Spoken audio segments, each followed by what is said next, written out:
Joe Rogan Podcast. Check it out. The Joe Rogan Experience. Train by day, Joe Rogan Podcast by night, all day. Ron White has brought a wandering puppy into this studio, and she's tangled in the wires now. Yeah, you know what? We could just put her out there. They got new puppies out there. Let's just put her outside. She doesn't need to be around these wires. Let's have her do that and play with the puppy. Yeah, she'll do that. How old is she? 6 months? 6 months. She's adorable. What's her name again? Maddie. It's just like a rug that shits.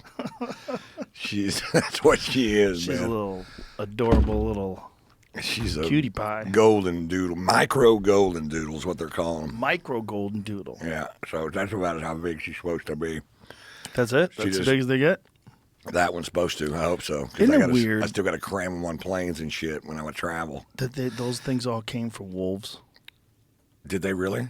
Yeah. I don't know anything about where she came from. I got her from a breeder. All dogs came from wolves. They did. It's just incredible that they can get a dog down to that. That they can. I mean, even a German Shepherd. Imagine turning a German Shepherd into a Chihuahua. How? How'd they do that? I'm glad I'm not the one they're asking how to do it, because I would have to say I have no idea, dude. I don't even think they know how people did it. You get because it two happened so long Chihuahuas ago. and let them bang. That's the only. You get the boss the new Chihuahua. way. When if you can go back up to a wolf? When you can take Chihuahuas And get back, over just 10,000 reverse years. DNA those things back Yeah. into a creature. Yeah, make it harder for them to live.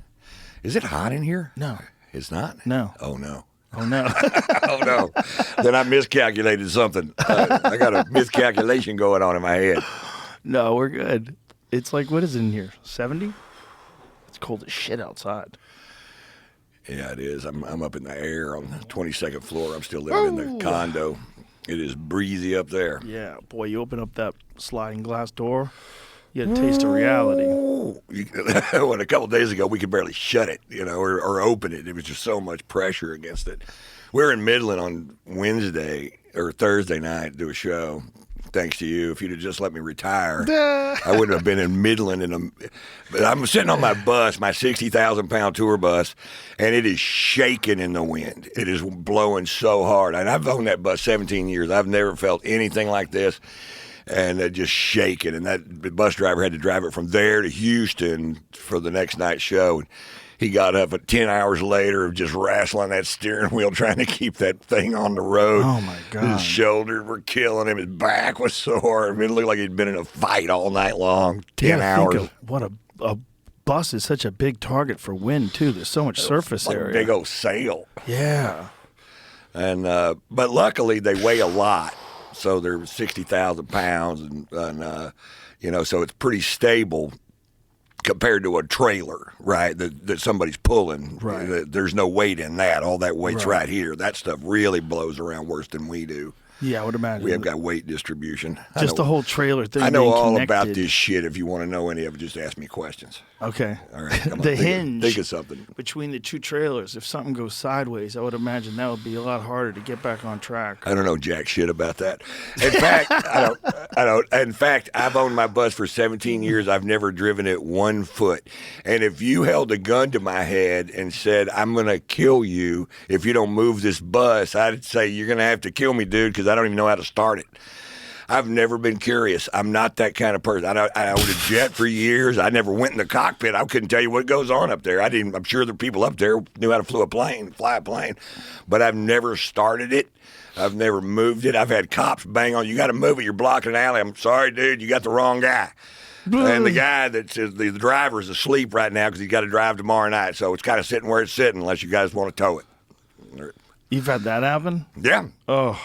Yeah, I had. Yeah, because drivers can only drive so long. Yeah, well, you drive That gets 500 dangerous, miles, and then they go on overdrive. So they make the same for the next couple hours that they made for the whole day. So they like that. But there are laws against how much that they can run without needing some rest. And we run 'Cause that you're bus banking. at night, so they got to sleep during the day. You're banking on people being able to stay awake. People fall asleep at the wheel sometimes. Yeah, you got to go. You got to go with super pros and pay them well. Because those guys understand the how important it is. You got everything on this thing. Yeah. My life, my friends' lives. Yeah. And my family. That's who I've spent the most time with in the last whatever, 30 years. And, so you get a pro that knows how to sleep, knows how to do it, knows how to work it, knows how to work those hours. And, I got a great guy now that I just picked up named Steve, who used to work for Prevost fixing them. And a friend of Pat's who built the bus. So I got the bus covered, man. That's nice. Because you got like a little traveling apartment. Yeah, like your spot. It's the greatest. You ought to get one.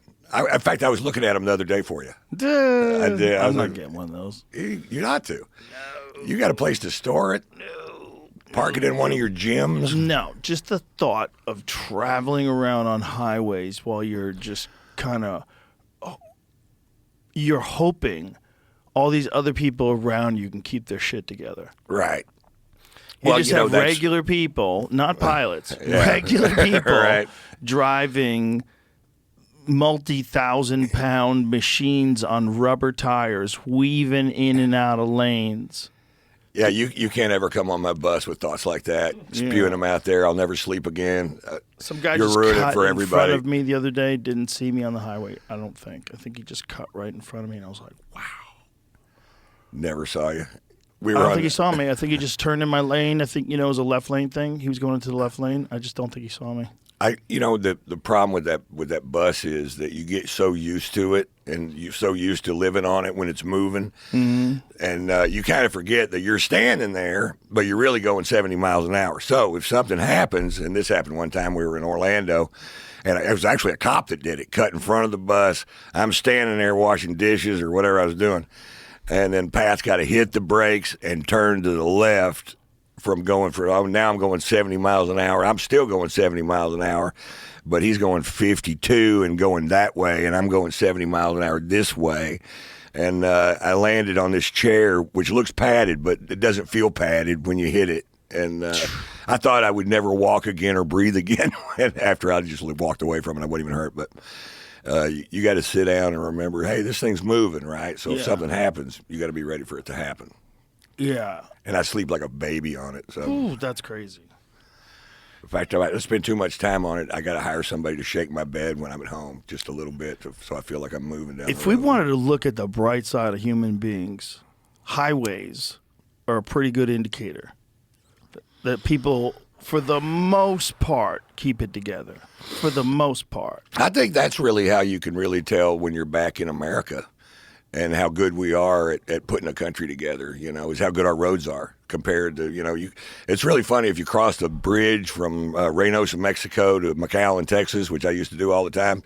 It was a joint project. So the U.S. built half the bridge, Mexico built half the bridge. And I'm not being a racist, and I love Mexican people. I just got back from Mexico City.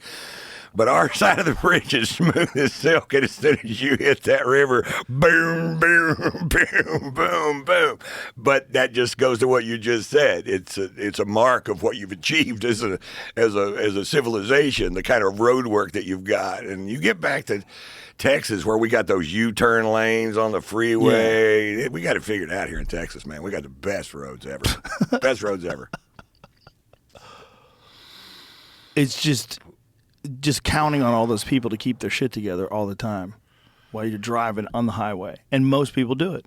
Most people, the vast majority of us, keep our shit together. That's why I think bus drivers should make more than pilots, because there's way more shit to run into. Oh, yeah, way more. And way more things that can make mistakes that are all around you. You're right. The things that are completely out of your control, Yeah. that ain't going on up in the sky there. There's also people play stupid road games. I'm sure you've seen those. People get aggressive with each other on the road. When you're in a car, and this was explained to me, I forget who told us. Who told us this? With the reason why road rage really exists at such a hyper level is because you're really tuned in because you're driving the car. It's an extraordinary thing. You're really, you know things are happening fast, so your mind's tuned in. So any little thing, like, what the fuck? Yeah, 'Cause right. You're already at like 7. Right.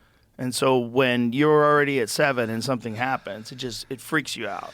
It's amazing how even-headed I think I am, but what really little it takes to set me off. I like to think I'm a step above all that stuff, but I was in Mexico City the other day, and this guy, I needed to find something a pharmacy, and then, so this guy it's in the nicest Beverly Hills part of Mexico City, and this guy's walking. He's got a business suit on, and I don't look that great. My hair's all over the place, and I said, can you tell me where a pharmacy is? And the guy didn't even look at me. He just kept on running. I said, please, could you just tell me where a pharmacy is? And the guy didn't even look at me. I said, fuck, I went off on the fucking guy. He was just trying to get where he was going and didn't want to be stopped by some big, hairy, drug-addicted looking thing, that was coming at him with questions. Look a little sketchy. Like if you're asking for where the pharmacy is and I don't know who you are. Right. And I can see some and I'm basically wearing thoughts. pajamas and, the wind's blowing.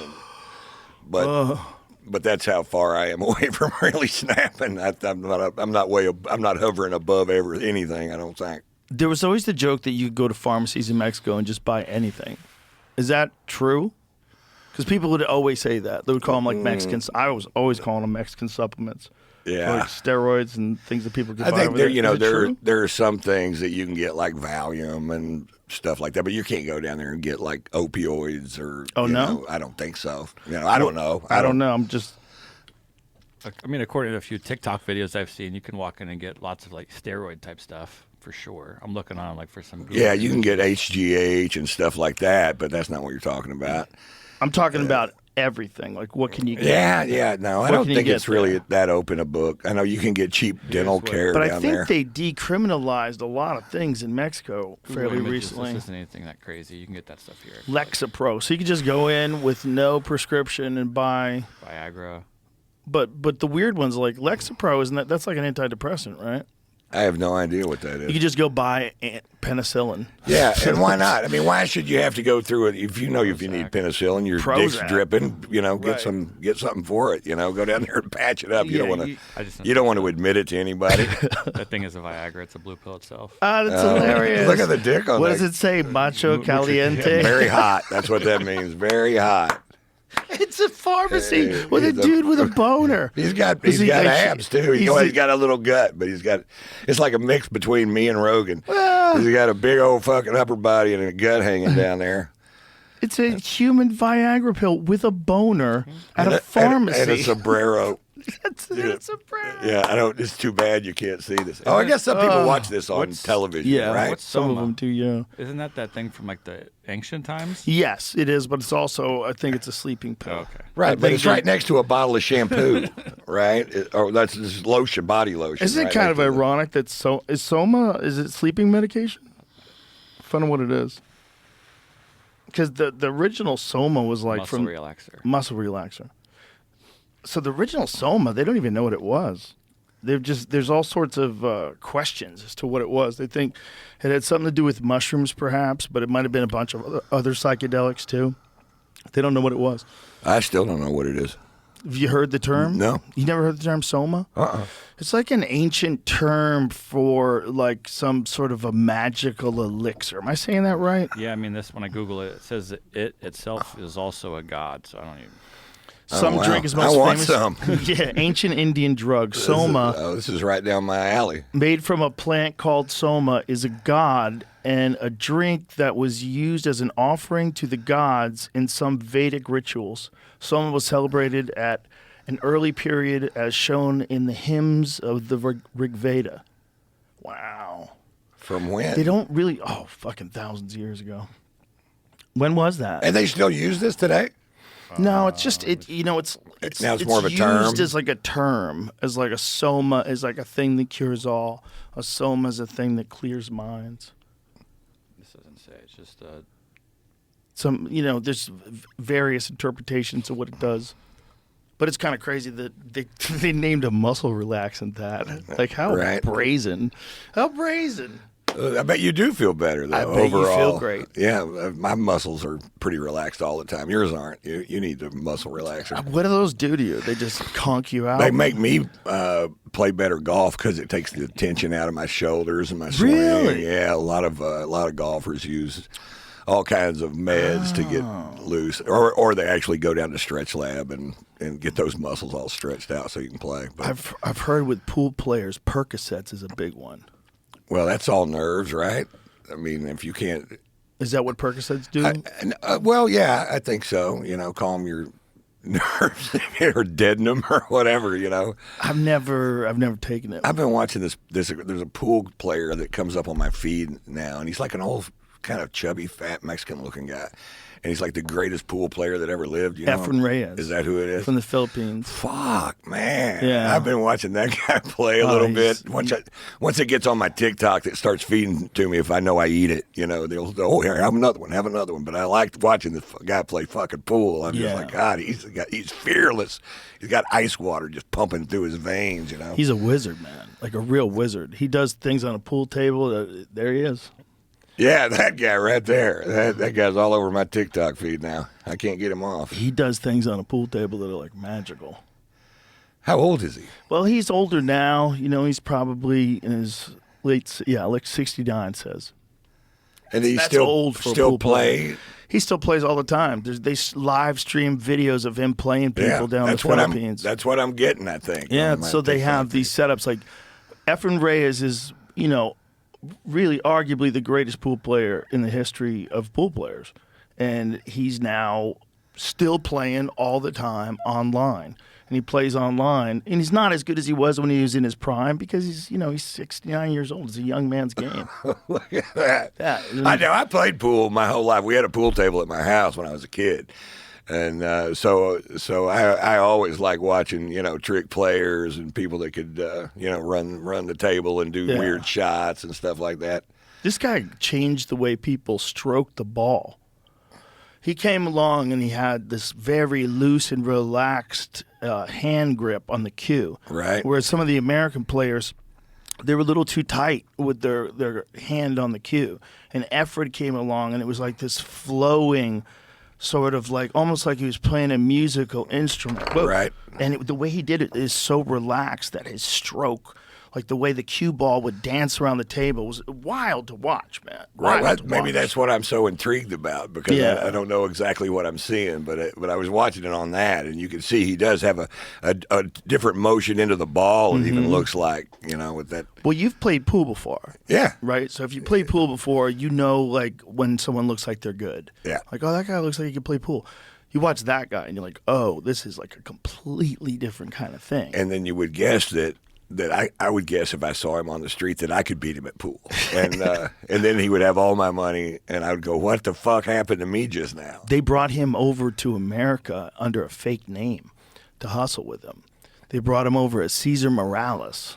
So these backers, they came from the Philippines, these dudes with big money. They came to America, and they brought that dude. No shit. Yeah, that's their killer. And they brought him. The pool world is so sneaky that they brought him in under a fake name because they didn't want people to ask around back to the Philippines, like people to make calls to the Philippines. Hey, who's this Efren Reyes guy? And then everybody would just say, oh, he's the best. He's the best. So instead, they just came up with a name, Cesar Morales. And he won this giant tournament as Cesar Morales. It's like a famous. No shit. Yeah, I have it on a T-shirt. That Morales stuns field at Reds. So they just bring him in to like the biggest pool tournament in the country, and this guy's just robbing everybody. Just getting out in ways that people are like, oh my God, like his stroke, his knowledge of where the ball's going, the creativity. Just a genius. Genius, a virtuoso. Yeah. When Well, you I watch him actually use- knew nothing about him except you could still my tell. phone figured out that I liked watching him. Right, but you And, can still tell. Yeah. You can still, even though you don't play a lot of pool, you look at that, you can tell. You're like, wow, that's wild. Yeah, I never played a lot of pool. I was never good. I never had a good eye for the game. I played a lot so I could play. You know, I could beat my friends. Yeah. But if somebody came in, it's like ping pong. I beat the guys on my block pretty bad. But if somebody came in that was a player, they could just push me around and shove me out of the door. I've had a couple fun opportunities to play like real pros here. Like this guy, Fedor Gorst. He's probably number 2 or number 3 in the world. Incredible player. And me and him played for hours here. And we were playing. It's wild just to watch him up close do things. You go, what the fuck? Like, how are you doing that so Right. effortlessly? Yeah. It's like watching a professional golfer when you play golf, you know. The smoothness and the precision. It's just like, Fuck, man. Yeah, that's why I watch the pro golfers, and I get to play with them every once in a while, and it's actually kind of like that guy's loose thing, you know. That's how that golf swing is. It's really loose, and and nothing's really connected hard to anything, and it's just the way it comes through the ball. It just something magic happens. Yeah, I'm trying to strangle the club and beat it to death, and it doesn't work at all. And I'm writing a book right now, 50 years of bad golf, how I did it. And I had a plan to do it this bad for so long. Tony says you play good. No, you know what? I'm back like I'm like I was at anything. I can beat guys my age. If you don't know me and we're playing golf together, I'll kick your ass. but am I a player? No, there are guys 10 years older than me that could beat me to death on a golf course. You know, any of those old pro guys that I hook up with every once in a while. Daly can still beat me like a drum, but. Isn't it interesting? It's like there's a control of a game like that. What an extraordinary talent, because it's so variable. There's so many things going on. You literally never do the same thing twice the whole time you play golf your whole life, because something's going to be different about the wind and the way and where you went, the kind of lie you got on the ground, what club you need to get to that, and it's all a game of questions, and you rarely have the answer. Even Ben Hogan, who was arguably the best ball striker ever, said that in an average day of golf he hits 2 shots the way he wanted to exactly. Wow. And the rest of them are close to that, you know, so his misses are really good. So if I hit 1 shot a month that I'll go, that was perfect, and that's about how often I can do it. Everything else is pretty good. It's such a fascinating game. Yeah, you don't have the time. Nope. You don't have the time. Nope, I don't. No. I'm scared of it. Scared I'd love it. You would, but you've always had that position, right? You've always kind of looked at golf. That's what people that want to get into golf, they think about starting. It's a waste of time and money. You need to understand that going into it. More time than you can ever imagine, and you have to settle with how good you want to be, because to be better than that, you got to spend hours and hours. But you can if you want to just rake it around and gamble with your friends, you know, you don't have to practice all that much. I knew quite a few comic buddies that I think lost a little inspiration in their career because they were spending so much time playing golf. Yeah. Well, that's how I killed my days, and I still do to this day. You know, when I was on the road like you were, I don't know what you were doing during the day, but I was trading tickets for free golf, schmoozing it wherever I could, and. So you just play everywhere you go. Yeah, we still do. You know, that's nice. We travel at night, wake up at a golf course, crawl out. You're in the parking lot. You know, it's like you were FedExed over there. That's great. Crawl out of the box and play some golf. You know, kill another day. You're over here building an empire. I'm killing another day. Yeah, but killing another day is sweet. Yeah. To be able to do it that way. I mean, what is life? What is life if not enjoyment? It's all about love. Yeah. It's all about love. How much do you love? How much are you loved? You know, outside of that, nothing really means much. But yeah. But that's, you know, it's a waste of time or whatever. I could do charity events with golf. People like to see me, you know, shake hands, and I like doing that kind of stuff. So, you know. Well, you just love the game. I do love the game. You love talking about the game. I watch it. You know, it's because I play it. You know, it's like you in fighting, you know, exactly, because you know exactly what that is that they're doing. You can't even hardly explain it to me, even when you're trying to make me really understand what's going on exactly. When 2 guys are on the ground and it looks like nothing's happening, and then you're losing your mind because there's so many things happening. That's a hard one to explain, too, because I'm trying to explain it while it's actually happening, so I have to have the path carved out in my head, like especially on like some transitions that guys do. When they go and mount to rear naked choke, and I'm trying to like set up what he's gonna do while not stepping on what they're doing, you know. And then it's like this weird dance with the description of what's happening in real time. Right. That's why nobody can ever take your job. God, a lot of guys could do that. No, that's not true. A lot of guys could do that. That's not true. No, these guys are awesome at it. If Rogan doesn't say it, it doesn't get said, and that's true. No, that's how people feel. You know, they sit around waiting for you to tell them what to think and do, and as far as fighting goes. That's ridiculous. No, there's guys that are better at it than me. Dominic Cruz is better at it from a technical standpoint than me. You know, he was a UFC champion. He's had a shit ton of fights. He knows a lot about the technical details. Yeah, but he's not Joe Rogan. So it's not as fun to hear. Yeah, you know? for me, the fun, I get it, but for me, the fun is the fight. The fun is the who the fuck knows what's going to happen. You can tell that. You can see the joy in your face that it brings you with all these fucking events. Well, you're getting to see literally the greatest fist fighters of all time, the greatest stand-up, ground fighting, MMA fighting warriors of all time. They exist right now. It's pretty exciting. And I get that, and I get that it's the ultimate sport. Okay, I'll fight you. You know, that's how wars should be decided. One guy and one guy. Instead of, we're going to take our lower middle class, put them in a field with your lower middle class. They're going to kill each other. Yeah. You ought to just fight me in the fucking alley. That's too difficult, Ron Wife. So they'd rather just fight you with narratives. Right. Fight you with mandates. But you know me, I won't listen to their narratives. Yeah. That's how I defend myself. I'm really careful about what information I let in my head. Because I don't know what's going to stew around in there. I hear you, man. I hear you, especially in this day and age. And also, there's so much to worry about. Every fucking time I get on the news and I start reading what's happening in the world every day, it's something new that's insane that you have to worry about. I know. And that's why I'm just real careful about what news I let in my head, you know, and I don't let it in. And I've got news feeds on my phone that are these are news organizations that I trust. That if something wacko in the world's going to happen, it's news, and they're going to pick it up. Mm-hmm. And but if it's something completely unverifiable that I don't even need to fucking know, they're not going to pick it up. And but if I know when people go down that fucking dark road in the web, they come out on the other side, and sometimes you can't get them back. You know, they're full blown. I got friends that went out, came back full blown QAnon. They believe that there's Satan worshiping cabal of Democrats that eat babies. I'm like, where are all the missing babies? You know, how many babies does it take to feed all the Democrats? If they're all drinking the blood of the babies, there's going to be some missing babies, right, somewhere. No, yeah, they're from overseas. They got some answer to anything you throw at them. Tom Hanks, I'm like, that's not true.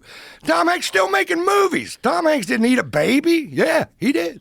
And they believe it. Where did Tom Hanks one come from? I don't know. Where did that one come from? It's just straight out of QAnon. That was their basic doctrine in the beginning, was all this bizarre claims. And I got a friend you met her, and I'm not going to say her name, but she believes this with all of her heart. Right. All of her heart. And there's nothing I can do to say, you know, nothing I can do. Nothing I can do to change her mind. I think at least a certain portion of that is other governments fucking with people in these chat rooms and message boards. Absolutely it is. Yeah. And you can sway the uninformed. They're not uninformed, they're misinformed. Yeah. They're informed, you know, they're taking in information, but it's just the wrong information, and you can be easily manipulated by that kind of stuff. I mean, the human nature wants to go where it finds comfort, you know. Yeah. And if somebody's feeding you what you eat, you'll go that way, you know, even if it's not good for you.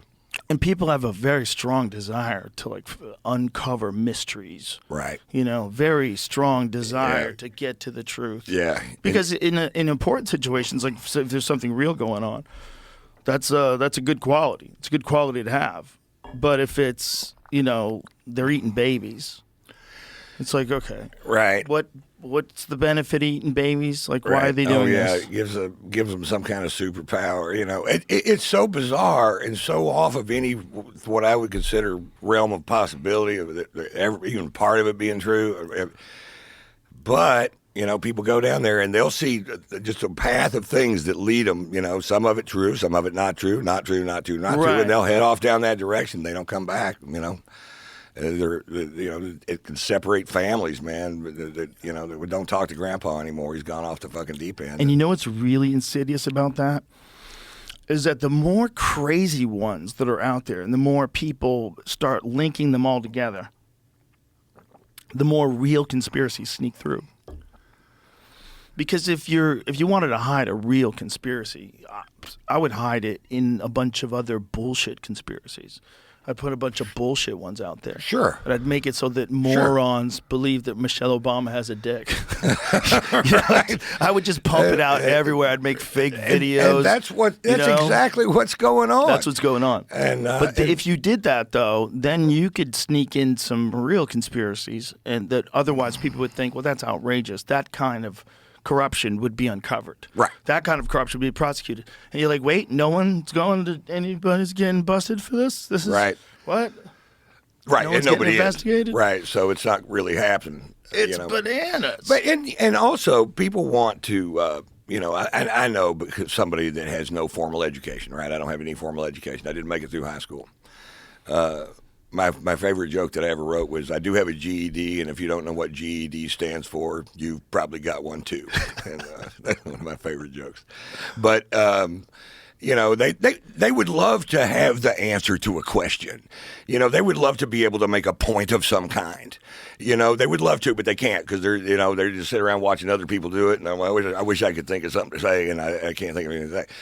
Well, if there's somebody feeding them something to say, now they get real loud about it, right, because they have a point to make, even though they don't understand it at all. They just know how to sound like they're making a point, like Lauren Boebert or Marjorie Taylor Greene or whoever. That's who they were, and now they feel like they can make a point, so they're being real fucking loud about it. But if you've actually been around a while, you just sit around and shake your head and go, "You're a goddamn idiot." But all you got to do is be the smartest person in your region, and boom, you're in Congress. They think she's smart as fuck down there in that one little section of Georgia where Marjorie Taylor's out of. The problem with it is, like, how many people that want to run the government? How many people do you know? How many people that you know that are like really healthy, clear thinking, business-minded people that have been successful that want to run the government? Nobody. Fucking nobody. Nobody. So you're not getting any of those folks. No, you're not. And what you're going to get is you're going to get their money to influence things in the direction they'd like to see it go without them having to be there doing day-to-day stuff on it. So they can have influence on it, but they don't want to. Do they want to be the president of the United States? Do they have it set up like a minor league? Like they groom politicians, they get them to a position, and like, I like how you stand on this, right, but maybe if you stood a little bit further on this line, we could support you on this. Absolutely. And then they start grooming them for the big stage, just like you would do with like regional plays, and then all of a sudden you're on Broadway. Right. Well, that's the religious right. They want somebody. They want to get rid of abortion. So what are they going to do? They got to stack those courts. What are you going to do? You're going to there's 1 trillion of us. And we'll put you in office, and we'll just be. But you got to put this judge here and this judge there, so what our thing comes to pass. So that's just the way it works. I'm even more cynical. I just can't believe that human beings, as a whole, haven't resolved a bunch of different things. There's a bunch I don't believe are really coming back around. I think people are making this argument that they're coming back around, and they're highlighting moments where it's coming back around. Coming back around to what? I think this is one of the weirdest times ever for human beings to communicate. And I think because there's so many of us, and there's so many people that are talking, and there's so many voices, and it's happening on everyone's phone, and it's happening all over the fucking world, all at once. It's never been like this ever in the history, and it makes you wonder where it's going. I think it's short-circuiting everything. I do too. It's short-circuiting our government. It's short-circuiting. It makes me nervous. And one of the things that makes me nervous, this government that we have, it's complicated. It is complicated. So you just can't be some douchebag on the side going, I want them out of there. You got to have a plan, because this thing's got to work. Yeah. You don't want separation of church and state? Well, why don't you just move to Iran then? Because that's what happened over there. The religious right took over. Now our laws are your laws. That used to be a pretty normal place. People don't believe that. But Iran used to be fucking strawberry rivers and shit, and normal people with jobs. And Ron, there were people that were willing to laugh at people's deaths because they didn't want to get vaccinated for COVID. There were people like that at the same time thinking they're good people. Yeah. All on the internet. I know. You know, when it came to all that stuff, you know me, I don't talk about politics on stage, and I never knew, and I never will. And and it's not, oh, you just want to be able to sell tickets to both people. But no, I want stand-up comedy to be a place where we can laugh. And I'm going to do what so I'm not going to take a position. I never did. If I was a political commentator before, okay, that's fine. If I'm not Bill Maher. So I don't bring it into my show because I want us all to come in and just be able to fucking laugh together and find out how much that matters. And at the end of my shows now, I'm reminding people that no matter what our differences are, we just still came to this room and we all laughed at the same thing, and we laughed hard and we loved each other and we had a great experience. Let's remember that. Let's try to get back to that. Right. You know, instead of all these stupid little things that makes it look like we have. It's like fake rivalries almost. It's not like Texas and Oklahoma. They're the same place. Exactly. There's no difference between those two places, and they act like, well, we're Oklahoma, and somebody put that in their head, And what I was getting at was that if they're willing to do that over just some issue of whether you want to or don't want to get a vaccine, what would they do if they really believed that God was on their side? What would they do in a really bad anything they could? When things go really bad. Anything. When the power goes out for a while. Anything they could. Yeah, and justify it. And that's what's dangerous is they genuinely do believe that. Yes. That we would be better off if we did things like this, for sure, under these laws of God in this book. When Jesus would get back to his basic teachings that I really dug, which is love each other, love. And wait a minute, that was Lennon. But still, Jesus was singing a similar song about, and with a good positive message, and that message was always of love. Back when I went to church, and my uncle's still a preacher to this day, Dr. Charles Pollard, still preaching to the American Indians out in Farmington, New Mexico for no money. Wow. Has 23 people about at every service, and then he goes to jails and he's 90 years old, still working to this day, still knocking it out for the Lord. And he used to be the president of the Southern Baptist Convention, my uncle did. So that was a very powerful position. And then he fell out of favor with him because he just didn't believe in some of the doctrine. And then he showed up at my grandmother's birthday party on a Harley with no shirt on. I'm like, oh no, Uncle Charlie's gone nuts. And,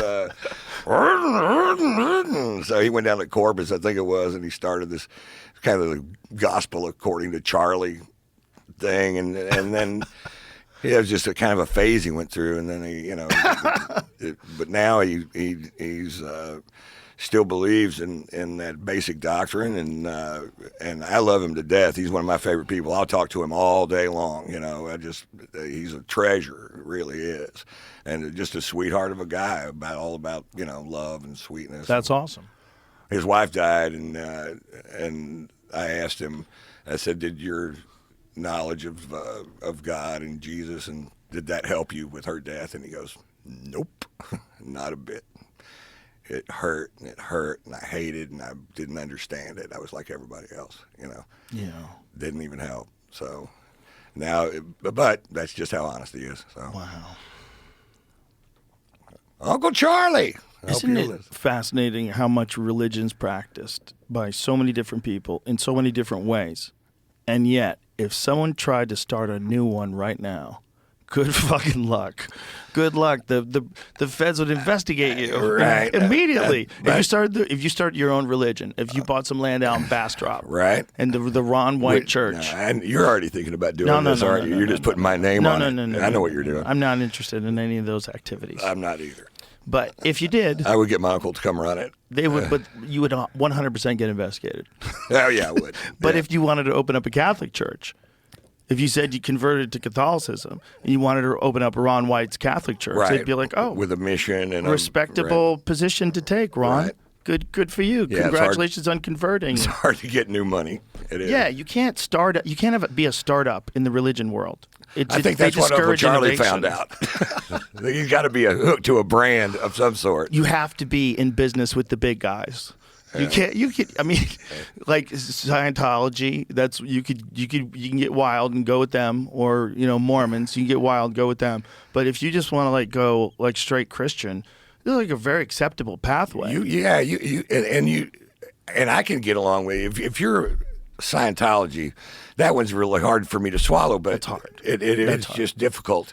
Let me ask you this: like, what are the standards? Like, say if you wanted to start a church.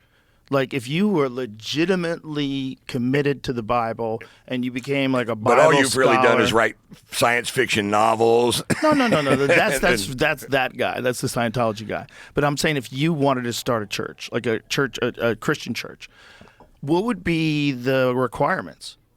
If you just say, I've been studying the Bible for 10 years, I want to teach at a church. Could you just open up a church? How does that work? I don't. You're asking me this like I've done it, but I'm trying to get you to do it. That's the next thing I'm trying to get you to do. Yeah, I know what you're up to. That's how you manipulate people, Joe. That's how they built his empire, by the way. You look like a Jesus type figure. What are the requirements, Jamie? If you wanted to start the Church of Jamie, Perfect question for ChatGPT. I thought Yes. so. I asked ChatGPT, and there are What do I 12 have to steps do? it gave me. It's 12 steps.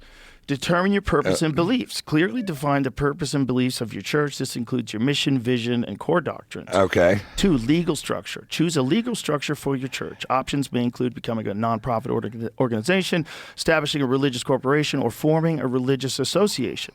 Consult legal experts to determine the best structure for your situation. Name. Okay. So it seems like you just have to like get a legal thing, like you would like some sort of an LLC or something. Yeah. Or whatever. What do you want? What you want is the tax exempt status, and then the rest of it doesn't really matter. that's Get under- that tax exempt status, then you can start hoarding wealth Yes. in the name of Jesus Christ Yes. of the Latter-day Saints or Right. whatever, and you can hold all these billions of dollars in real estate holdings all under that tax exempt status. If they start, this is the only thing that gets me going, is big church. We need to tax big church. And those pastors of those mega churches, they need to be looked at under the biggest, brightest light you can look at. Joel Osteen, fuck you, Osteen. I tried. He said it right here first.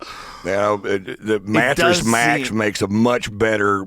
To me, if you want an example of how Christ wanted us to live, it would be Mattress Max and not Joel Osteen. I don't know who Mattress Mac. Well, he's the guy that bets $10 million on the Astros every year and wins. This is how he got famous. That's Mattress Max right there. During the big floods in Houston just a few years ago, when here's 2 things that happened. Mattress Max, people were literally dying in the street. Mattress Max owned huge furniture stores. Come up here, he opened them up. Sleep on them couches. I don't care, and I'll find a way to make food for you guys. And I mean, people bringing hot dogs and shit down there, making everybody food, slept. Just make sure you're comfortable. Make sure you're safe.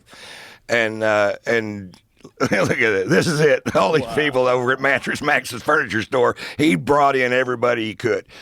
But Joel Osteen wouldn't even let him in the door because they just had the carpets redone at his cathedral church, and he didn't want people tracking shit in there. Didn't he eventually give in, though, and let people stay there? I don't think so. I thought he did. Well, if he did, he did Either- it for the wrong reason, right? Mattress Max did that for the right reason. These people needed to get in out of the cold and wet and whatever. There he is. There he is. He defended not opening Lakewood Church in Houston to Harvey victims. He defended it. Yeah. Yeah, because of that carpet was just cleaned, and look at him. Bro, that's so crazy. Yeah. First of Look all, at him. It's so obvious. Like doing something like that is so obvious. You have a private jet. It's so obvious. You have a mansion. It's so obvious. How much does that watch? This is so obvious. What Yeah. you're doing is so obvious. This is not.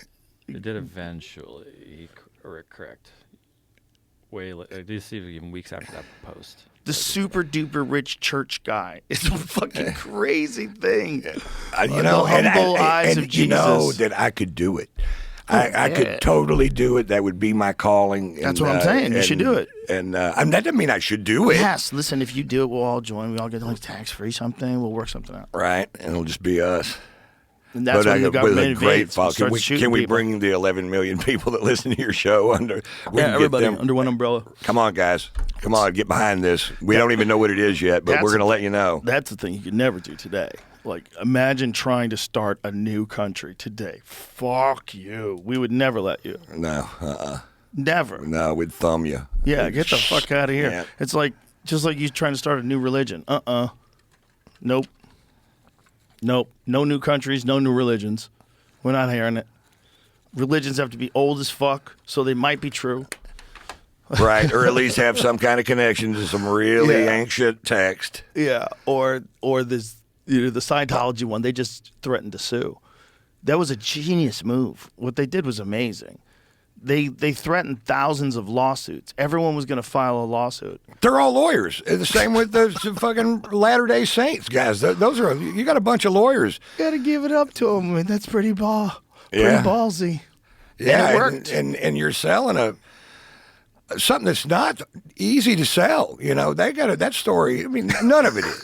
You know, the stories I believed. Well, that's why I wrote that beautiful joke that didn't work the other day, and about the Christians and the lions. Oh, yeah, And let me break that down for your listeners. Because I'm writing my worst stuff right now. Because now I can write stuff that nobody will laugh at. Out of 250 people, 250 people don't laugh. And but when I was a kid, I was raised in the Baptist church. Uncle Charlie, my preacher, when I was little, and but there was a storybook.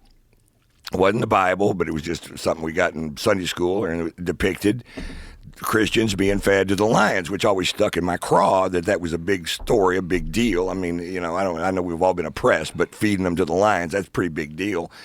And I really thought it was universal knowledge. So when they were looking for a new name for the Washington Commanders, I suggested the Christians. Because and I thought about this joke for 3 days, and I thought about the buildup of laughter it was going to get. It was going to work so well, and they were going to end up changing the name of the comedy club to Ron White's Mothership because of this one joke and how well it worked. But the way that it was going to start, the rumble was going to start, is like when Detroit comes to town, they're going to make the connections of Detroit Lions Christians, my storybook from my childhood, and that's the rumble of the really hip laughter. And because when the Lions get back to that's the next laugh was going to be, when the Lions meet the Christians on a even playing field, so none of it got a laugh. None of it worked. And they stared at me. And there was a good crowd too. They were waiting for the next funny thing that I said. And that was it. And I really was expecting it. And I was never been so wrong about it. Do you think you're just old enough to where you're like over that curve where the Christians and the Lions were more recent than they were? Yeah, I just don't think everybody got that storybook. Nobody gets that anymore. No, I didn't. Well, obviously. We used to get. I got it. I Yeah. got Christians and Lions. Yeah. I got that connection. I don't think kids get But that you said connection. you would have told me not to do it, which was a lie, Yeah. because you would have told me to do it because you want me to try new shit. Always wanted to. But I was joking around when I you said did- don't. I would have told you not to do it. I was No, joking. you would have told me to That was do 'cause it, and told you me would have it been wrong. bombed. But you told me it bombed been wrong. before I ever found out about it. It did and I said bomb I would have so told you bad. not It to do was that. so laughably. I laughed so hard at how wrong I was. That's how little. That's how you fuck around and find out. Isn't that the truth? That's how you. I mean, bits are fascinating. They change their structure like on stage. I could do 5 minutes now on why that joke didn't work. Yep. But that would be way more entertaining than the joke ever was. You know. Show up Tuesday. Dude, I was watching a video today of this lion gone wrong situation in a circus. Whew. Oh my God. These people, this lion attacked this dude and they're hitting it with a hose. I mean, this guy's getting fucked up by this lion. And they're spraying it with a hose to get it off. That's how they get it off with a water hose. And he gets away, and then the lion gets him again. And the lion gets him again, and they're water hosed it, and they're beating You got it. footage of this? Yeah, there's footage of it. It looks like it's Russian. If you don't find it, Jamie, I'm 99% sure I saved it on my phone because it's so fucked up. But I'd have to go through it, and that would be some dead air. Russian hose. I forget who sent it to me. You don't edit these things, do you? The podcast? Yeah. No, I want it to be like this. Right. Yeah, I like a little dead air. This is it. So something happens. Oh, it's a circus thing. Yeah, something Yeah. happens. This lion just decides fucking enough. Ooh. I mean, this thing just jacks this Yeah, dude. well, that's what happened to, And see, they're spraying him with a hose to try to get him off. And this guy got fucked up. I mean, he got fucked up by those lions. That is so scary to have a thing like that bite you. Fuck Right. That, Well, what are you man. doing in Crazy. there? Are you fucking That's what crazy? it's Siegfried and Roy? Siegfried and Roy? I can't even think of them. Siegfried and Roy. That happened in that room that I played at the Mirage. That was their room, man. yeah. That's where that whole thing went down. Yeah, it dragged him off. Bit him by the neck and dragged him off. In front of a live audience. There's all the speculation to why it did it. All the no one knows. Right. No one knows. It just decided, I'm going to bite this guy's neck and drag him off. There was a thought that it was afraid of some woman had feathers on her hat in the audience and that it threw him off. And I'm like, you really think that fucking tigers are scared of a lady with feathers on her head? That Right. doesn't make any sense. Yeah, I think it just decided to bite that guy's neck. But I'm not a tiger Maybe that expert. guy would have was being a prick. You know, under the guise of being an animal lover, but at night he was like going, "Don't give him the expensive food," and Well, maybe it was Give 'em that like cheap. it was probably punishment. It's probably what they do to the tigers to get them to listen. right. Like what did they do when you were training them? Did they ever cross a line where the tiger always remember the time you heard it and then Right. lashes out at you? Yeah, I'm gonna find a fucking Yeah, opportunity. yeah. I'm gonna sit here. Yeah, you'd think the tigers don't have. It's gonna be served cold, baby. It's gonna be served cold. It seemed like for the most part they got along with those tigers for a long time, though. That's what's weird. They lived at their house, Yeah. right? Yeah. Siegfried and Roy, they lived at their house. They were at one with them. They fucking cuddled them and Yeah. loved on them. And they do say that tigers, when they protect their cubs, that's how they do it. They grab them by the neck and they drag them off. But he's just too frail for it to do that to. It just fucked him up. Yeah, right. No, and those were big men, big, strong men. Yeah. I mean, he was these guys were weightlifters and Right, but I'm circus saying- people, but nothing You're compared to that fucking frail. lion. Yeah, You're not like nothing. a cub. A lion cub, no, like no. the way a Yeah. lion picks up the cub, it has all this skin, so it grabs all that extra Right. skin. You don't have any skin, so it just Yeah, grabs right. your fucking right. neck. Yeah, it's all vital It's all- organs and shit. Right. Yeah. Christ. Oh my It was a God. shame that he lived a long time as Oh. a crippled person. Oh, he did. He lived several years, right? So it was just a horrible story, man. And that the show was shut down. Because, that's the reality of having tigers on a stage in front of a bunch of people. Like, you just don't know. It just, for one reason or another, some crazy person could stand up and freak out and yell. Right. And the thing could just launch itself out. The, Is this the, it? the question is, Oh, don't you show it to me, son of a bitch. I've been trying to find it. I don't. It's not really. what like, on the could go reports. wrong? Everything. You got to ask yourself that question. What could go wrong? Because that might. Oh, wait a minute, he was saying something about his diminishing relationship with that lion? This is or a tiger? video from 4 or 5 years ago. I was trying to see if it had an answer to all the questions you guys are asking. But it said something about his diminishing relationship with it. Oh my Yeah. God, he wrote it like a there's horse? speculation from someone they asked on this. Yeah, like an report. ex-employee or something. I Yeah, think yeah. I saw that. Oh, and so he the, was the, going. the he tiger was- and him were not getting along? They don't, that's again, it's just speculation. This says new allegations about the attack, which is this would have been like 15 years after the attack even happened. Dude, almost nothing scares me more than animals. right. I'm so scared of them. That's why that's why you go out of your way to kill them when you can. And Well, I'm not scared of those. Although, you should be. Boars? Don't you hunt boar? yeah, I do. Yeah, those things can kill you, Joe. They definitely can. Yeah. They can. Yeah. I'm thinking elk more. The boar thing in Texas is fucking bananas. I just love it when they catch them all in them cages. And then what do they do with them? Can you eat them? And Yes. is it just pig meat, right? Yeah, it's pig It's meat. just pork. Oh, it's really you good. can make really good bacon and shit out of it. Well, why are there any homeless, hungry people? It's a good if we question. got those wild boar all over the place. Wild boar are very good, very good.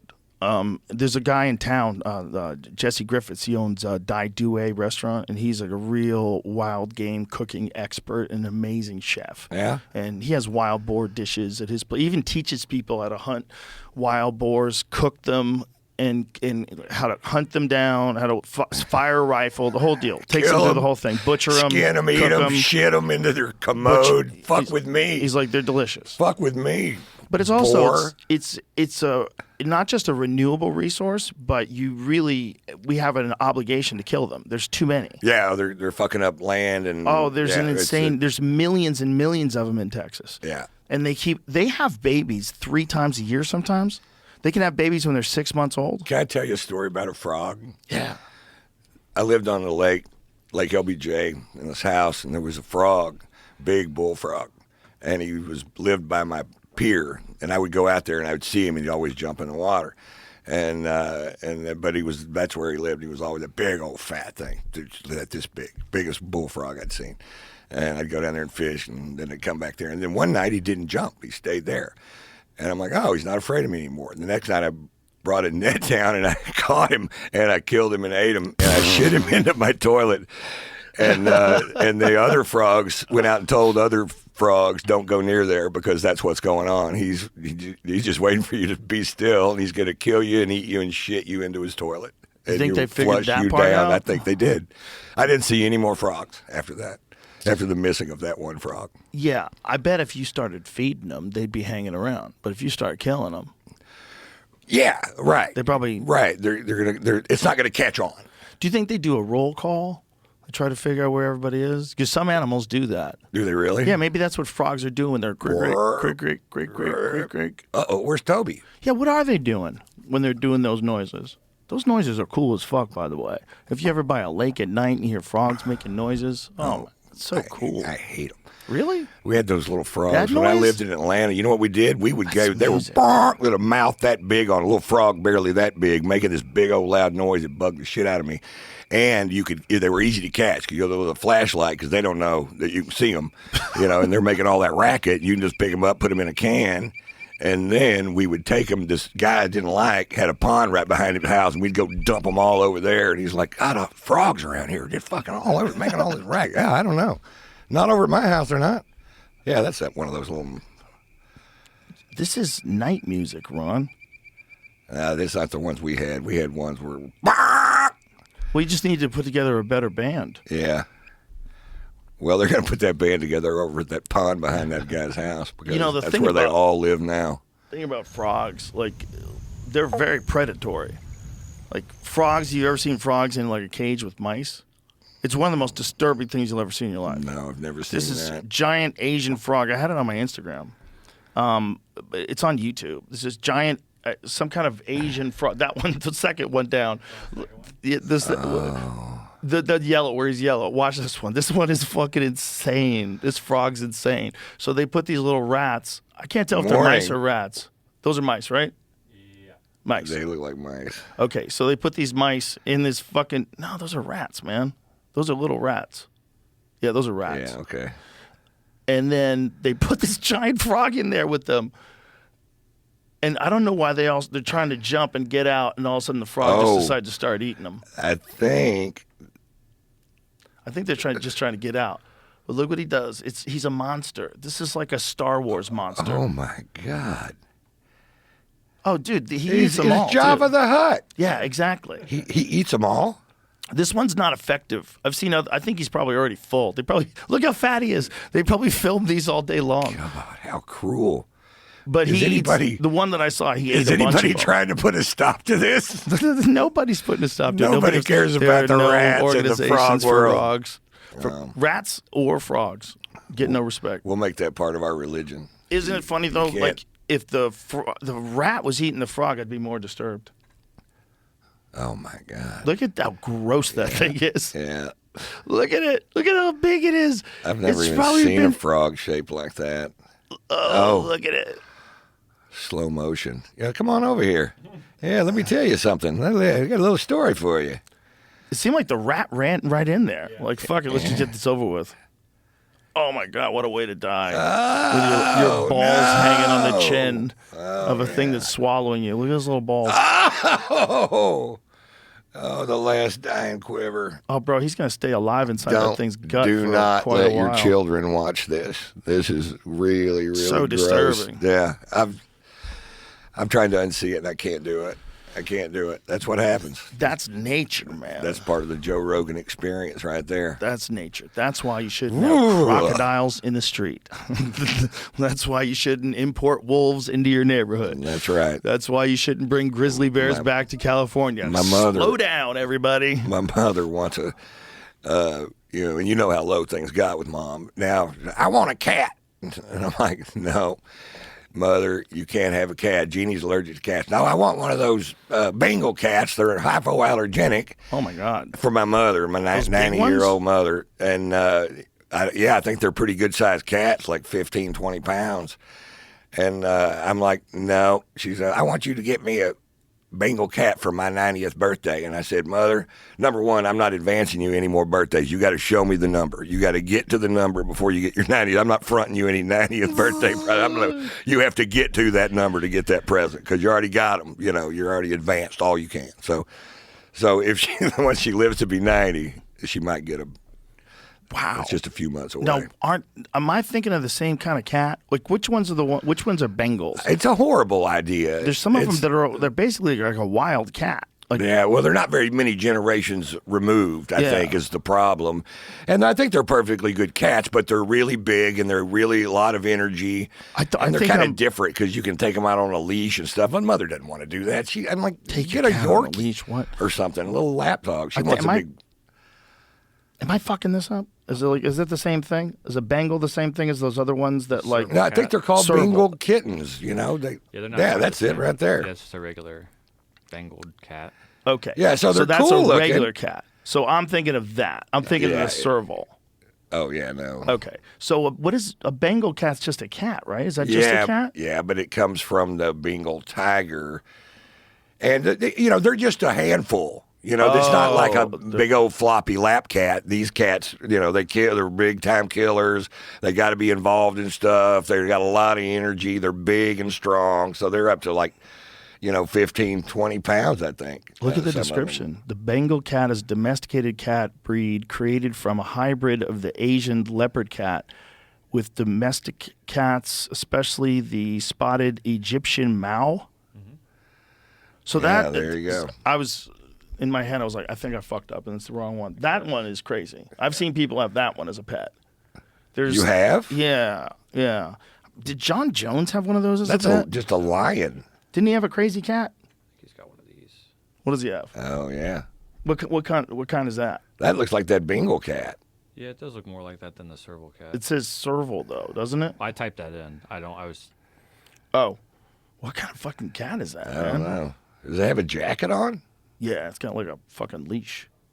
That's a big-ass cat. Big cat. Yeah. Bro, I would not. Donald. Careful, Donald. Mother's 90. That's not what she wants, and she gets so stubborn. It could be awesome. I want a cat. It could be awesome. It could be the greatest cat of all time, or it could be it decides to fuck you up and could eat her. Yeah, she couldn't defend herself if it went nuts on her. Look at what our story was earlier today in the episode. Yeah, people getting eaten by tigers. Mm-hmm.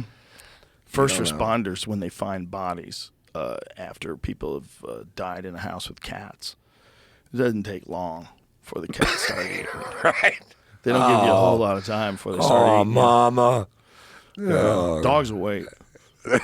They will. Yeah, dogs will wait until they're starving to death. They're dying. They don't even associate you with you anymore. You're just meat, and they have to stay alive. Right. Cats are like, I'm hungry. Yeah. I'm going to eat Ron's lips. Right. Get an eyeball, nostril. It's a fascinating relationship that we have to these small animals. Like I was saying about your beautiful dog, that if you trace the lineage back of that thing, that used to be a wolf. Somehow or another, they went from wolves to like more of a floppy-eared animal to more of an animal that was like smaller, that hung, and then they figured out how to breed all the way them. to a rug that shits. That's what I own. That's a rug that shits. Like, how the fuck did they do that? So if you die in a home that's locked with animals, those animals will eat you really fast, especially a cat. Dogs will hold out until they have nothing left to eat, but a cat will remove your head in 24 hours. Wow. Oh, my God. What kind of loyalty? They got over all that love quick. That cat never loved you. Oh, my God. If it can eat your head in 24 hours, that cat never loved you. It was just I need food. I'm going to be nice. Theo had a coroner on his waiting podcast. for you to fucking die. I think I explained it to him. Oh, the coroner was telling him? Yeah. I think he asked him, like, what kind of fucked up shit have you seen? He's like, animals.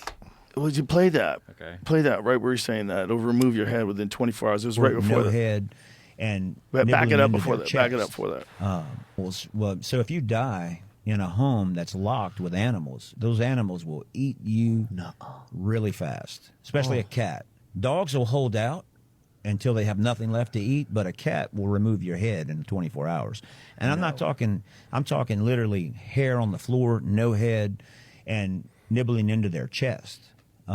Even cats that were loved by their owners, or is it just cats No, that you think had something with the owner, and they're gonna say this is my time? Yeah, no, they're absolutely feeding on you. You know, I don't care how much you love that cat, and that cat loved you, he's gonna eat you. And I just never imagined that they could do that much damage. You know, smaller dogs. Now a lab won't. A labs for some reason don't eat their owners. You know, unless they're locked in for months. I guess they would, but I find it more weenie dogs, small dogs, and cats. Cats don't wait. And how soon I after? don't know. I don't know if I believe the guy now. Why? Because I bet he has a lab, so he had to say labs wouldn't eat you. I mean, what makes a lab different than my sweet little Maddie? He's saying Maddie would go after you after a little while, but the lab, come on. Yeah, why would they think that maybe he means like Chihuahuas or something like that, like or little Jack Russell Terriers. They'll fuck you up quick.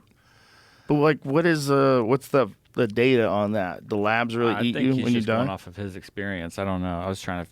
I don't know where he gets his expertise. Yeah, I'm not seeing this on NPR. It's not Labs, coming on my news feed. That's why I was also kind of making that point when I Googled that and typed it in. It gives me like a TikTok fun fact. Like that's the fact that Google gave me, which was a fact from Theo's podcast. That's like the top result. And they're calling it a fact. I mean, well, I do know for a fact that cats eat people. yeah. Yeah, That's that a makes fact. sense. I mean, That's happened. People a bunch eat of times. people. I know people who have found people where they got where they're cops, where they found people that were partially eaten by their cats. That's 100% real. That was a fun show. We did that show for the cops. That was Man, awesome. That was so much fun. That was awesome. 3 cops Yeah. got thrown out. That's right. They came to party, folks. They came to have a good They time. did come to party. Yeah, That was a they lot did. of fun. That was a good fucking time. Was Those that people don't get appreciated enough. and that's the truth. They don't get appreciated enough, and if things go south, they're going to be the first people you call, and you've been disrespecting them for so long and not appreciating how hard it is what they do for so fucking long. And that doesn't excuse the bad ones. That's not. No, it doesn't. It's just you can't lump everybody in with that same group because No, you most gotta- of them are great. You got to have these guys. You have to gotta have this 'em. team, man. You have to have 'em. And it ain't the greatest job in the goddamn world, and it sure is dangerous. And some of them thrive on that kind of environment, and that's great. I don't. And so I need, and it was so cool to be able to make them laugh that hard because, we had the death of that cop not too long ago. That's been a pretty dour place to work. That's what the guy was telling me. The chief of police was, they hadn't been laughing. They haven't been. That's really got everybody down and kept them down. Of course. So that was cool. That was so much fun. Yeah, it was fun. It was real fun to do. Yeah, it's We should have started a church that night. We could have started. We'd had a police Ron, we got to force. plant these seeds carefully. That's And right. this is what we're doing today on the podcast. That's right. We're planting seeds. You can't just go out there and just dig a trench. Then the government starts getting involved quickly. You got to slowly plant seeds. Based on a story of love. Yeah. And mutual respect. It would be great if we could buy into a franchise like Chick-fil-A, or something. You know what I mean? Closed on In-N-Out Sunday. burgers. Just buy into something. It's pre-existing. Do a church Our that way. challenge is going to be started from Yeah. scratch. Yeah, just the Church of Ron White, just from scratch, it's gonna be under a lot of scrutiny. No, dude, it's a Joe Rogan, Ron White church. I ain't doing this by myself, man. But it's kind of funny. It really is kind of funny that if we did just both of us become Christian and then open up a Christian What? church, no problems at all. I got like 3 million followers. I wonder how far they would actually follow if I started leading. You don't even want 3 million. If you get 300,000 to move into a town that you've created in the middle of the desert. Right. I mean, that's that Portland movie, the Netflix series, Wild Wild Country. They literally bought into a town. And it wasn't that bad. In the That's what beginning, it seemed like they I were think it having was a good you that time. said that. They always sound pretty good. You're like, I can do this. And then then it gets sordid. Nobody can handle that kind of power. Yeah, and that's that what kind it of is. focus of energy. And you're the guy without it corrupts. Well, it it's just just- corrupts. They're literally bestowing the word of God and the meaning of life and the meaning of the universe in front of their loyal following. Right. This guy's got 31 Rolls Royces, by the way. Yeah. And they're just happy when he gets another one. He was funny, though. He was the funny, funny dude. He was. I would have listened for a while, You ever hear that famous thing that he said about democracy? You remember? It's by people, but the people are retarded. So it is. So you get this fucking guru. You get this guru saying that everyone's retarded. Right. You got to see this. And this was the dude. This was the fucking dude. Because democracy basically means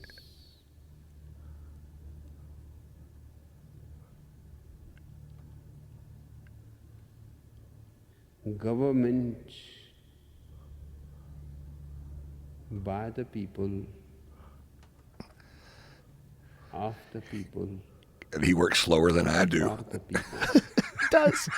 He does, but it's good. I'm listening. People are retarded. Yes, they are. Yes, they are. No, he goes on even further. This is a small version of it. He continues on. There's the government of the retarded, for the retarded. Oh, really? Yeah, he goes into this whole thing. And this is the guru that was running that town up there. That was the guy. And he was the guy with 31 Rolls Royces, right? Yeah, he was balling out of control. Yeah, he was balling out of going control. nuts. He probably would have pulled it off if it wasn't for Sheila. Yeah. Sheila was so ruthless. Right. She's terrifying. She was the one that got the guns out, She was the one who poisoned the whole town. I didn't know the town. Oh, the city. Yeah. Not them. Yeah. She no, was- they poisoned like a salad bar or something, didn't they? I Didn't don't- she do something like that? Oh, yeah, they blew something up. They did a bunch of shit. They brought in homeless people for votes. I mean, they went wild. They went wild in the end. They brought in homeless people in buses so that the homeless people would become part of their community and they'd have more votes. And then they took over the fucking town. And then they're like, adios, homeless fucks. Yeah, get and they outta kicked the here. homeless people out. Government by the retarded, for the retarded,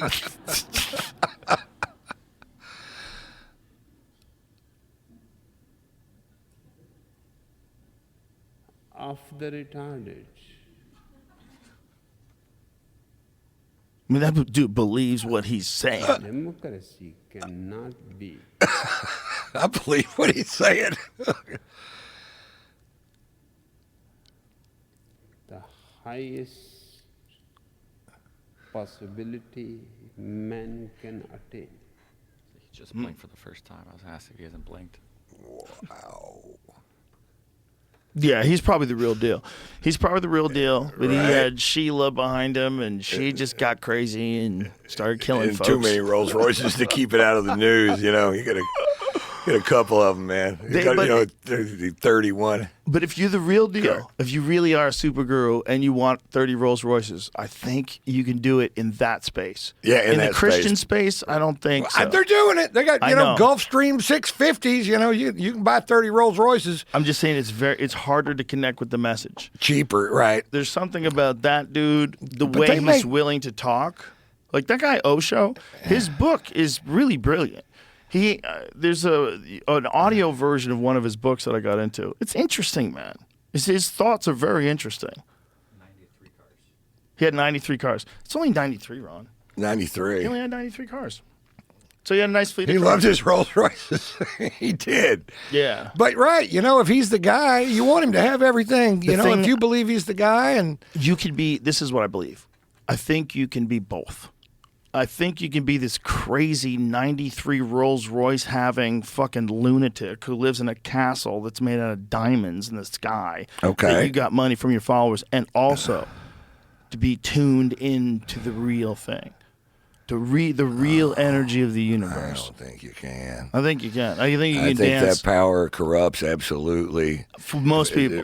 For most people, but if you're a But real if- super guru, like a hedonist super guru, Right. Because one of the things about a lot of those like crazy super guru type characters, like there's always some sexual aspect to it. It's always some sexual freedom and sexual expressing, and they fucking hook, line, and sinker believe in Right, that like shit. that guy that Yeah. owned that building that you almost bought for no reason. Exactly. The- The Ron White recommendation. Ron White recommended that I buy a cult building, and I listened to him. Yeah. See? See? It would have worked. It would have worked. It would have worked. That was a cool building, Yeah. and it would have worked. You would have made it work, that's for sure. And we'd all 100%. supported it, and it would have been fine. It wouldn't have been as good though. No, Location-wise, wouldn't have been as good. This turned out to be heaven. Yeah, so it's we perfect. can't second guess anything that went down before it or after it or whatever. I feel like it lined up in the exact correct order. Like the universe opened up all the doors in the exact correct order.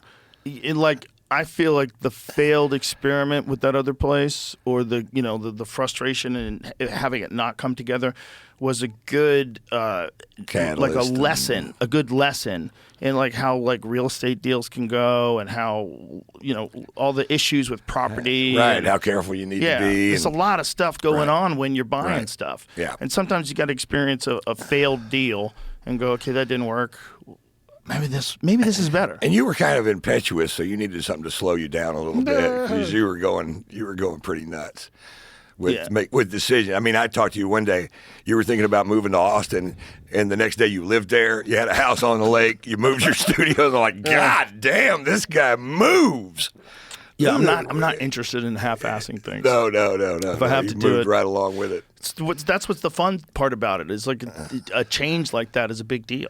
Well, if you fun. look at it, and I'm pretty emotional about the mothership, but if you look at it, it was the only thing that could have got me where I am today. No other vehicle would have worked because I wouldn't have been interested in it. I would have been interested in me being alone and isolating myself and all those things. But the mothership was that thing that was so delicious and so perfect for what I needed at that point in my life. I think that the universe used you just to get me back out of this fucking hole that I was in. You know where I was at. I was in a shitty fucking place. And I didn't know what to do. I didn't know where to go. I didn't know what to do with my emotions. I didn't know what to do with my, doubting everything about my talent and all this stuff. And, nothing else would have got me where I am today. No other combination of things. There wouldn't have been an open mic night in Webster, wherever, that I would have gone to and with any interest at all. And really started to fall back in love with the art of doing stand-up and be able to do all those reps.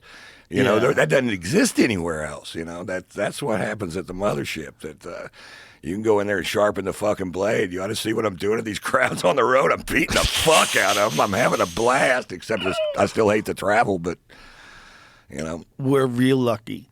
We're real lucky. And like I said, I feel like the universe opened up all the right doors at all the right time. Yeah. And put it all together in this perfect way. And we all benefit from having all of us here together, for sure. It's 100% benefits your act.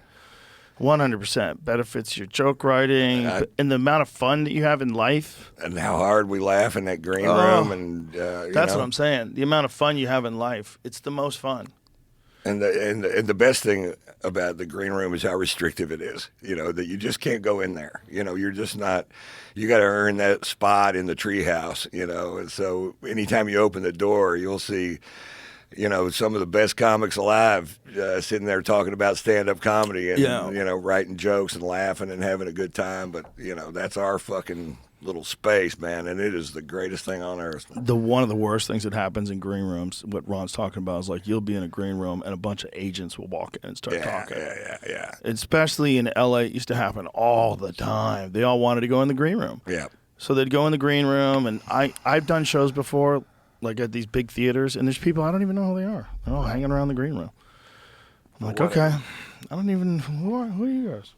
Like, it doesn't happen so much anymore, but in the past. Oh, when I played big venues out near California, the guys I didn't even know from APA and CAA or whoever the fuck I was with, and then people from my office that I didn't even know, they're all back there in the green room, trying to prove to me that they're earning some kind of fucking money I'm sending them, or whatever. But that doesn't happen at the comedy mothership.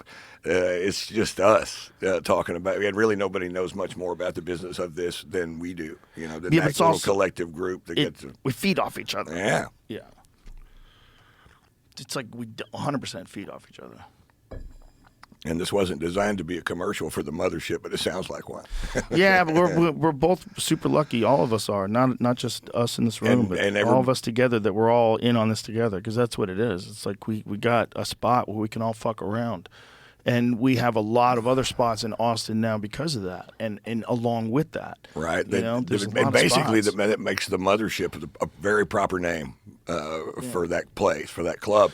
Yeah. Because everything else kind of feeds off of it, you know.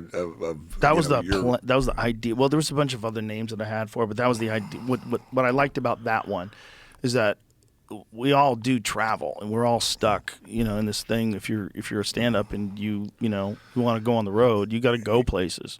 But to have a place to go back to where you can keep your skills without traveling, that's what doesn't exist anywhere else. Well, that's what made me realize what we were missing when we came here. When we first came here, we were at the Vulcan. It was great, but it was a great place, and loved Nick and everybody that worked there, but it wasn't set up perfect. Right. It was hard to get around. You had to go downstairs to get on stage. It was like there was a lot of annoying shit about it that was like kind of goofy the way it was set up. And it's a great room to perform in. Like the acoustics are fun. It rattles, you know. But I was like, we need the setup to be correct. And if we get the setup completely correct, just do it absolutely the way a comic would want it to be done. Just do everything the way the comic. Make it everything so it's like the fucking easiest ride ever for the comics. They come in, go to the back, hey, up to the stairs. That's right. Yeah, it's just easy, fun. Everybody's gonna have a good time. Let's go have fun. Let's have fun. And that's what we needed, because we were on the road all the time. And when you're on the road all the time, it's like you're in these places. You're only going to be there for a couple of nights. You're doing your stand-up with a couple friends you came with, and then you go back home, and then you wait till you go somewhere else again. You don't have a home base. Yeah. To touch in, like Ron White, how was Cincinnati? You right. know, like No. Those Tuesdays and Wednesdays are the shit, man. They are. They're the shit. They are. And it was kind of like it was at this store for a while. Yeah. You know, when we were all supporting it at the same time, and the crowds were, it was always packed because they knew they were going to get a show they couldn't get any other time for any price. That show doesn't exist anywhere else. And the other night we did a show, and it was me and you and Shane Gillis and Jim Norton, that guy makes me laugh harder than anybody. He's and hilarious. Theo Vaughn came in. It was all in one night at the Comedy Mothership. Crowd doesn't know. We don't even know. You know, you don't even know who's all going to show up on the night, and but there's always room. You know, if you're one of the big Kamehamehas, there's always someone coming by. We'll always make room for you. And it's just fun. It's just a real fun environment. It's just a real fun place to fuck around, And now that we have that, it makes it easier for us. It makes it easy for you to do this tour you're doing. It makes it for all of us. It's just a place to keep your chops. Yeah. And it's all. And I don't care if you're doing short sets or long sets. You need to be doing sets because it keeps that familiarity with you and that audience, and it keeps that all secondary. Yeah. It's something that you don't even think about. It's what you do it every goddamn day, and that's what you should do. And then it doesn't matter if you're on the stage for 15 minutes or an hour and 15 minutes. It's just that you got to get on stage and talk to those people, and just so it's second nature to you. And because if you don't do it for a while, it's not. You think about it. You know? We don't think about sets before we walk on stage at the mothership. It's just what we do all the time. So, but you remember what it was like when we took all those months off for COVID. Then you did stand up. Fuck, I was horrible. I couldn't believe how bad I was, and I didn't even know. That was the big question. For me, I didn't know what I was so good at that made it special to watch. I didn't, because I was just doing an impression of myself, and that I didn't have that confidence and all those things that come from knowing what's going to happen when you walk on stage. I saw your first set back at the Vulcan. You fucking killed. Fuck, it was awful. You fucking killed. You're out of your mind. You're out of your mind. You got big laughs. I think it just didn't feel comfortable for you. I think you didn't feel like you were killing because it didn't feel comfortable because you just haven't done it in so long. I think that's all it is. But for the audience member, if you look killed. At that set versus my 15-minute set that I'm doing now, what you were talking about the other night, that timing and that all that stuff is back to sharp you know, how I got here stuff, you know.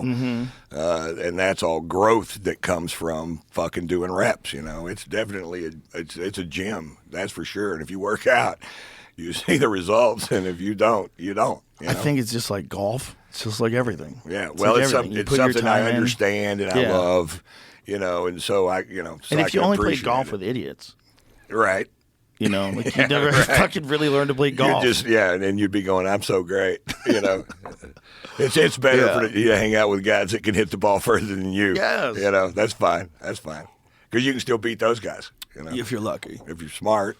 Yeah, well, there's always, in groups of guys, there's always the one guy who's the dominant golf player, right? Yeah. Yeah. And that used to be me all the time, but now when I play, now I've got these friends that, you know, that are fucking pros. Is that a or reps used to be thing? Is that pros. just a reps thing, or is there a certain characteristic that some people have that makes them like really good at golf? I think that some people are born with a innate ability for athletics, you know, and some people aren't. And you can try to get to that place all as hard as you want to, like John Daly, you know. He's a gifted athlete, you know, and he would, no matter what he had done, he would have been great at it. Yeah. But he chose to do it with golf, and his situation at home was real fucked up. Abusive father, horrible shit, just horrible shit.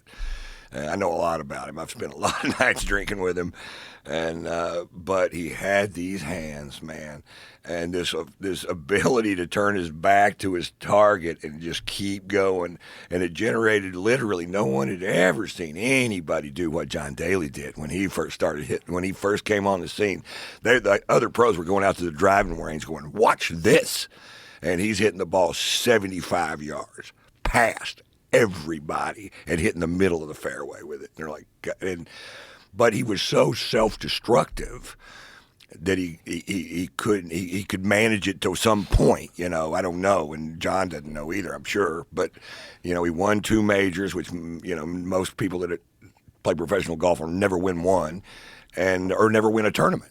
Most people that have a card to play on the PGA Tour never win on the PGA Tour. So he didn't do earth-shattering stuff like Tiger did as far as the numbers go, but, you know, he just had that natural ability, and his son is just like him, which is kind of a weird thing because that father-son thing doesn't mesh up. And then who knows if it ultimately will. But his son's got a pocket full of money, bets with everybody there. He's about 16. No, he's in college now, so he's quite a player, and he's got his dad's backswing, and, you know, it's damn. So it's genetic. Well, some of it's got to be, you know. And then man, I would imagine. Yeah, there he is, right there. I would imagine that's who I play golf with. With their fucking belts. Yeah, they won the father-son tournament. They beat Tiger and his kid. Bro, how great are John Daly's pants? Yeah, look at those pants. Those are so classic. Yep, and you can little skulls all over them. And those green alligator shoes. He's awesome. He's one of a kind. That's for sure. One of a kind. One of a kind. How many Diet Cokes do you say he drinks a day? He drinks. Oh boy, he just drinks so much. But he drinks Diet Cokes and chocolate milk, and he doesn't really eat. And then he drinks vodka by the galobalins. You know, Diet Coke and chocolate milk. If you go, because look at him. I've stayed in the same house with him before, and he's also, oddly enough, he's a neat freak. He gets up in the morning and he'll make breakfast for everybody that's in the golf fucking complex there, like four rooms or whatever. He's up in the morning vacuuming, shining stuff up. It's not even his job to do it. But he's a neat freak, and he loves to cook for people. And at night he'll sing songs and play guitar until you're so bored with it you can't stand yourself. And but it's a hoot, it's a show. But in the refrigerator, gallons of milk and a Hershey's chocolate squirt bottle. He makes it up himself, you know. And so he makes his own chocolate milk. He stirs it, and then Diet Cokes, and then cigarettes, one after another. Pull that back up, Jamie, with the statistics that you were showing. The statistics he was just showing about how many cigarettes and Diet Cokes he drank in one game. This says it's a daily diet. I don't know. Yeah, but that one image that you had on the other page, there was you had There it is. John Daly smoked 21 cigarettes and drank 12 cans of Coke and no water at a PGA Tour event. John Daly once smoked 21 cigarettes and drank 12 cans of Coke at a tour event with no water. The controversial golfer is known among fans for his somewhat different style to today's fitness-obsessed stars. So if he drank 12 Coca-Colas, though, you do have to think, like, that is a lot of energy and a lot of sugar. Yeah, and this guy doesn't practice ever at golf. He doesn't. Really? He'll go out there and he'll hit sand wedges, and he'll hit maybe 4 of them, and go straight to the tee box. Whether he's playing a professional tour event or playing with a guy, and he tells me, just hit some sand wedges. You got to hit that side. If you can hit that solid, you can hit them all solid. Just do that. There's no sense working your way through a bag and spending all goddamn day. Just because you're trying to get loose, not better. We're playing, right? You don't have time to get better. You just got time to get loose. Get loose with one club. So, but but that's just how much ability he's got. And most of these guys, they take this shit serious every goddamn day of their life, hours and hours and hours a day, go into nothing but preparing. He spends no time at all. And he doesn't win very much, but he makes a lot of noise, and he lives life the way he wants to, and he's so unapologetic, and he's kind of a hero because of it. He is, he's totally a hero, and he should be. He is a living legend of athletic fucking superiority. And there he is, Hooters. There's his endorsement right there. He loves Hooters. Yeah, that's hilarious. Pay him, but for years and years, I'd go to the Masters and I'd park my bus right next to his bus at the Hooters, and hilarious. And go down and watch the game, and he would make a fortune because people go to that tournament to see golf, right? And but those guys aren't available. They don't stick around, sign autographs and do shit like that. John does. So he's got a merch tent set up at the Hooters, and he'll do $400,000 worth of business in a week. Jeez. Just sitting there signing stuff, flags, whatever, taking pictures. He hustles that parking lot and does it every year. He's always out there. He's nice anyway, and he likes fans, and he'll talk to you about anything, anybody. Wow. And, if he's in a good mood, if he's in a shitty mood, maybe not, but he still gets it, and because he gambles a lot, so he never has, I don't think he ever had a big surplus of money. He had some big deals from Callaway, but I think he's playing slot machines $1,000 a pull all the time, and so he's always had to hustle on the side, but he gets it done, now he's got a vodka drink kind of like the Arnold Palmer, except it's got booze in it. It's called the John Daly, selling the shit out of it. So. Yeah, what is the John Daly? What's the mixture? Arnold Palmer is lemonade and iced tea, right? I think then you add some vodka, I would imagine. Is that what it is? John Daly? Yeah. Vodka. Fuck yeah. Yeah, him and I quit drinking, that about 3 years ago, and Kid Rock hangs out up there all the time, and they're really good buddies, and he plays golf. It's just not a great golf course either. It's just this one we all go to, and it's got good greens, and we have fun time out there. And they'll be banging on the door of my bus. We're going to the titty bar. Come go. I'm like, dude, what part of I don't drink anymore do you not understand? I'm not going to the titty bar with you and Kid Rock and watch you guys jack with strippers till dawn and. Hilarious. So now they don't talk to me much, and those fucking guys, when they sober up, the party's all gone. Right, that's right. Yeah, I read something the other day that said if you quit drinking, that doesn't automatically make you no fun. That's a separate decision you have to make. That's very well put. Yeah, right. Very well put. I know a lot of comics that stopped drinking. Like Dave Attell, I think, is the best example of a guy who stopped drinking and just got way better. Like, he was always hilarious. He was always an amazing comic. He's always been fun. But I think it was just taking a toll on his body. Yeah, and then when he quit, it's like all of a sudden he had energy again. He was writing a shit ton of great material. I think he's at like his highest level ever now, and he hasn't drank in a long time. Yeah, just keeps getting better. Years and years.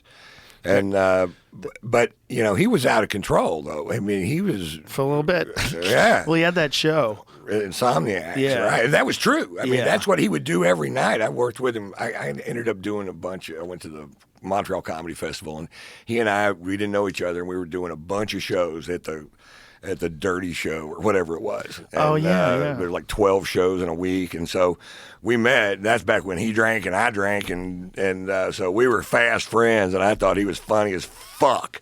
I had never seen any of it, and I just fucking loved to tell. And he's so much fun to hang He's out with. one of the best of all time. But he would come through town, and boy, after the show, he's gone. He goes into Yeah. a dark netherworld of, whatever's going on down there. He finds it, and so. But he didn't do anything. I mean, he quit everything. He got sober when people go, I heard you quit getting fucked up. I'm like, yeah, you heard it wrong. You heard it. You just quit drinking. There's more than one way to skin a cat. Is the way I look at it. I think the way you're skinning it right now is the best way. Fuck yeah, I think so. It's the best way. It makes for the most fun. I don't, I feel really good about all the decisions I made that got me to where I am right this minute. As far as liquor goes, I didn't. It makes for the most fun. This situation we're in right now makes for the most fun.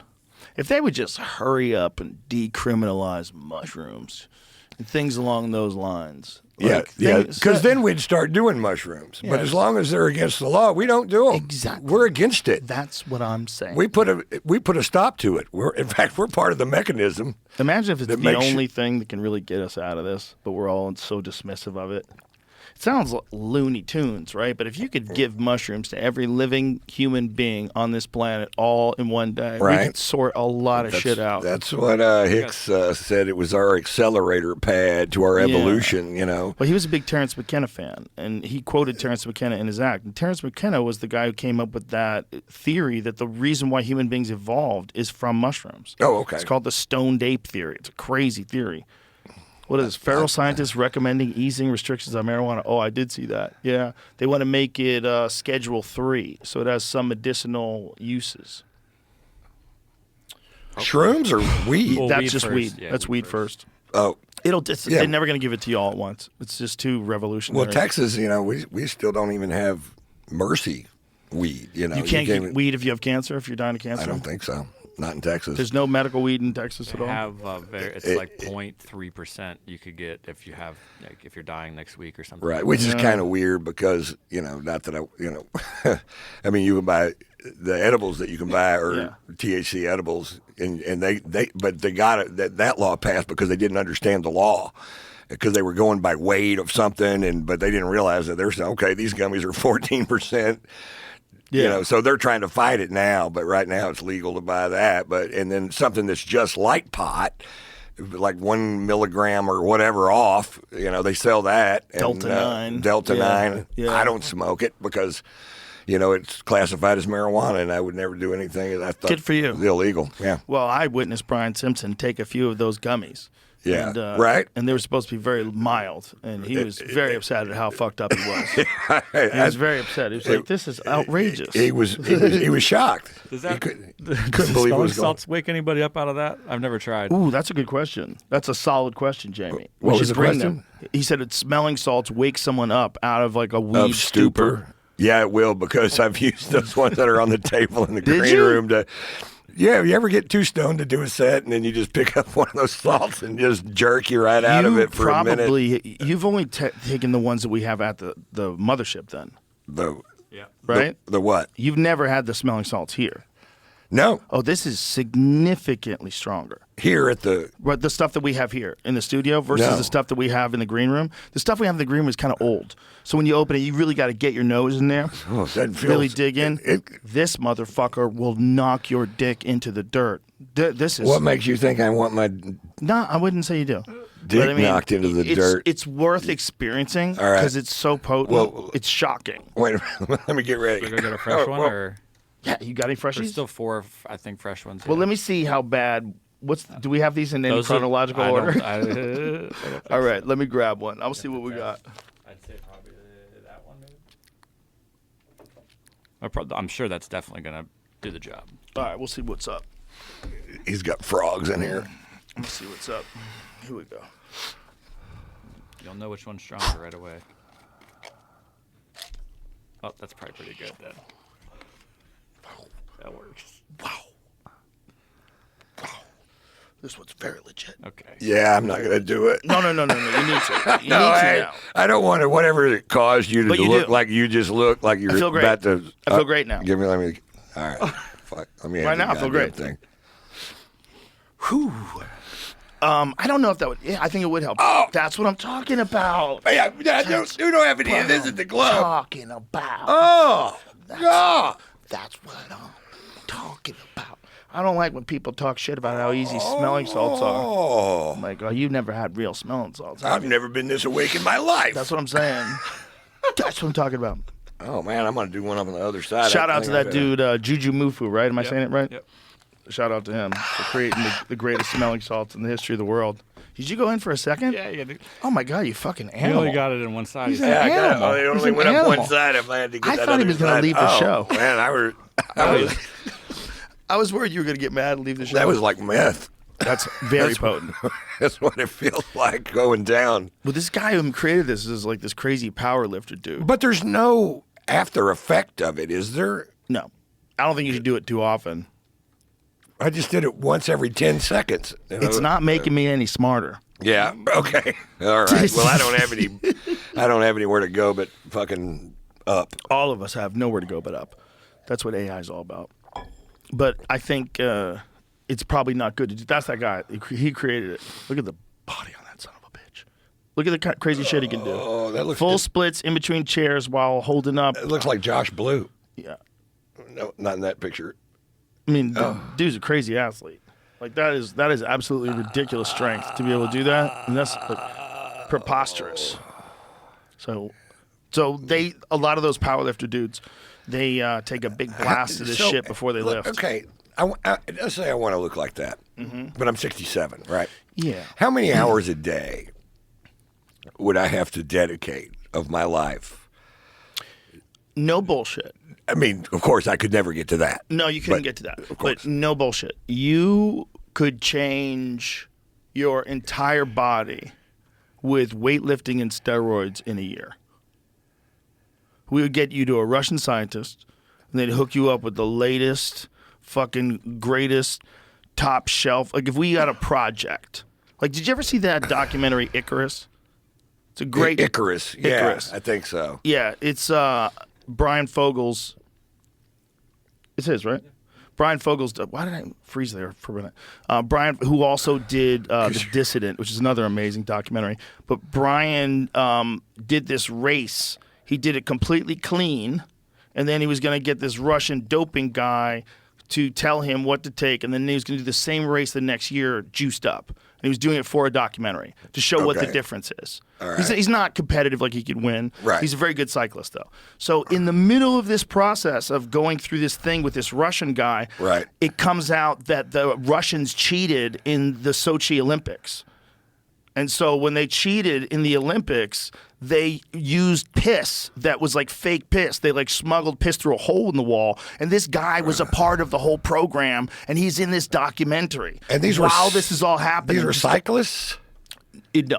He's a cyclist. He gets doped up for this documentary. Oh, Right? okay. This is what he's doing. Okay. And so in getting doped up with steroids and EPO, he's talking to this guy who's the head of this Russian anti-doping agency, who's really they're just Russian doping. I mean, so everyone's doped. Right. And this guy tells him everything. He spills the beans on the whole program. And now the guy's in like the fucking witness protection plan. Oh, They've okay. got him like shuttled all around the country to keep him alive.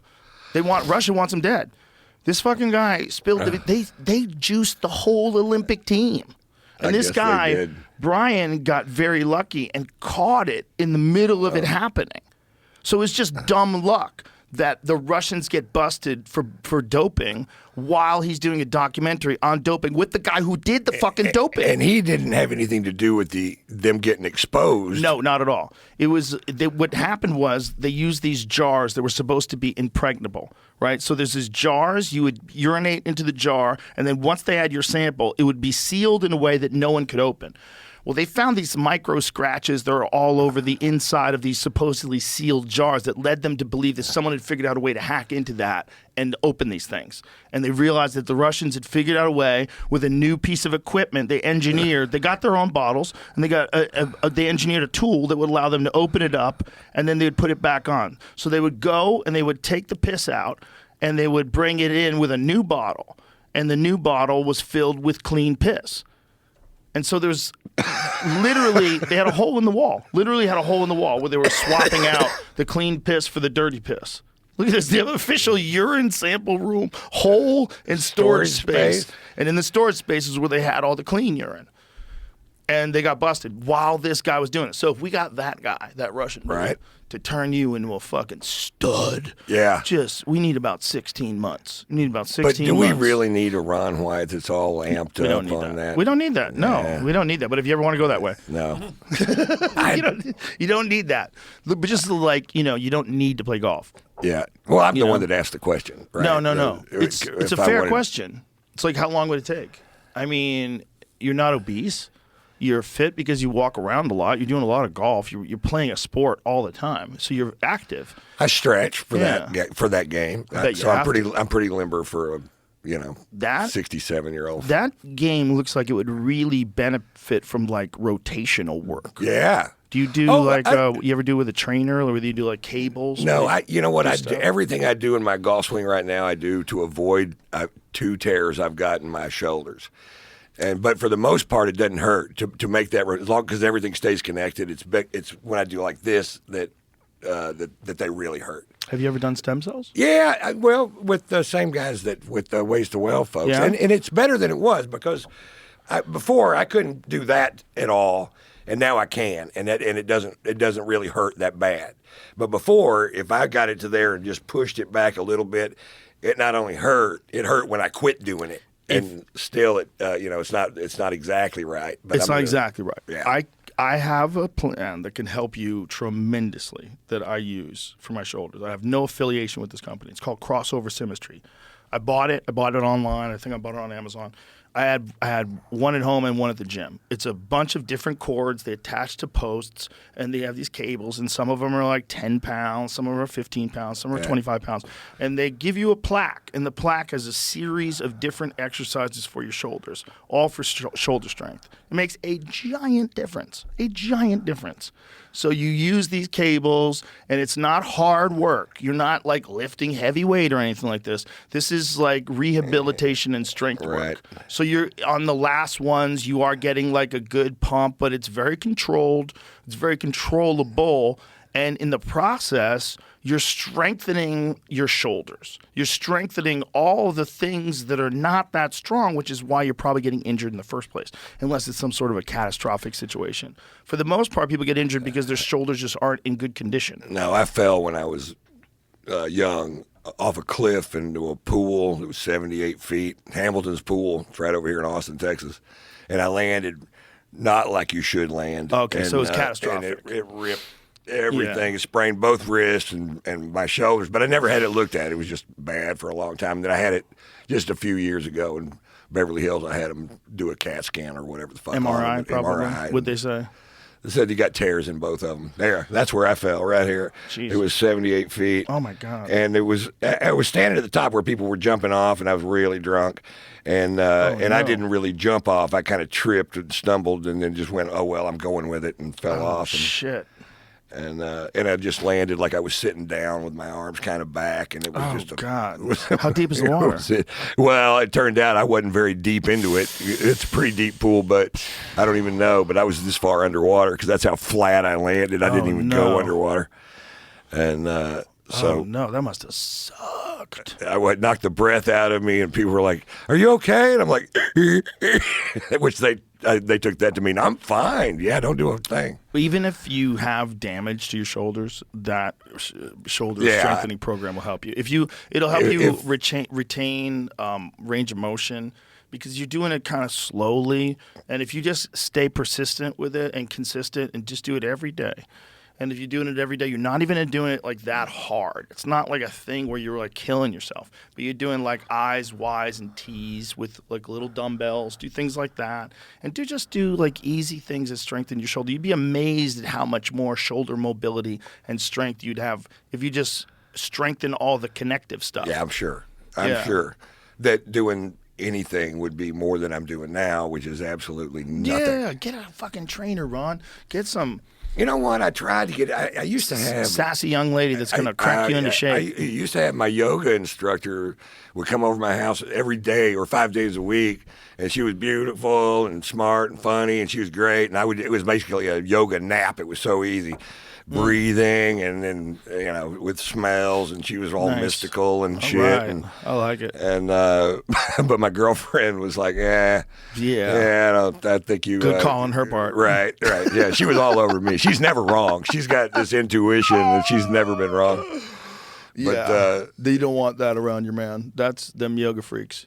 Yeah, they're a little bit more in tune to sexuality. They're in a room that's 94 degrees and they're all sweating on top of each other. It has a lasting their crotches impression up in the air. Yeah. I mean, everybody's a little bit more free after a yoga class. But it was still good for me. It was a good way to start the day. It's a great way to start the day. I used to love doing it that way when I lived in California. I used to do the Bikram style. They changed the name after he got busted a bunch of times, but it was Bikram's when I first started, and it was that series of poses, which I think he just popularized. I don't believe any of them. I don't even know if he put them in that order, if they were already in that order that people do them. But whatever it is, that order. Forget what you think about him.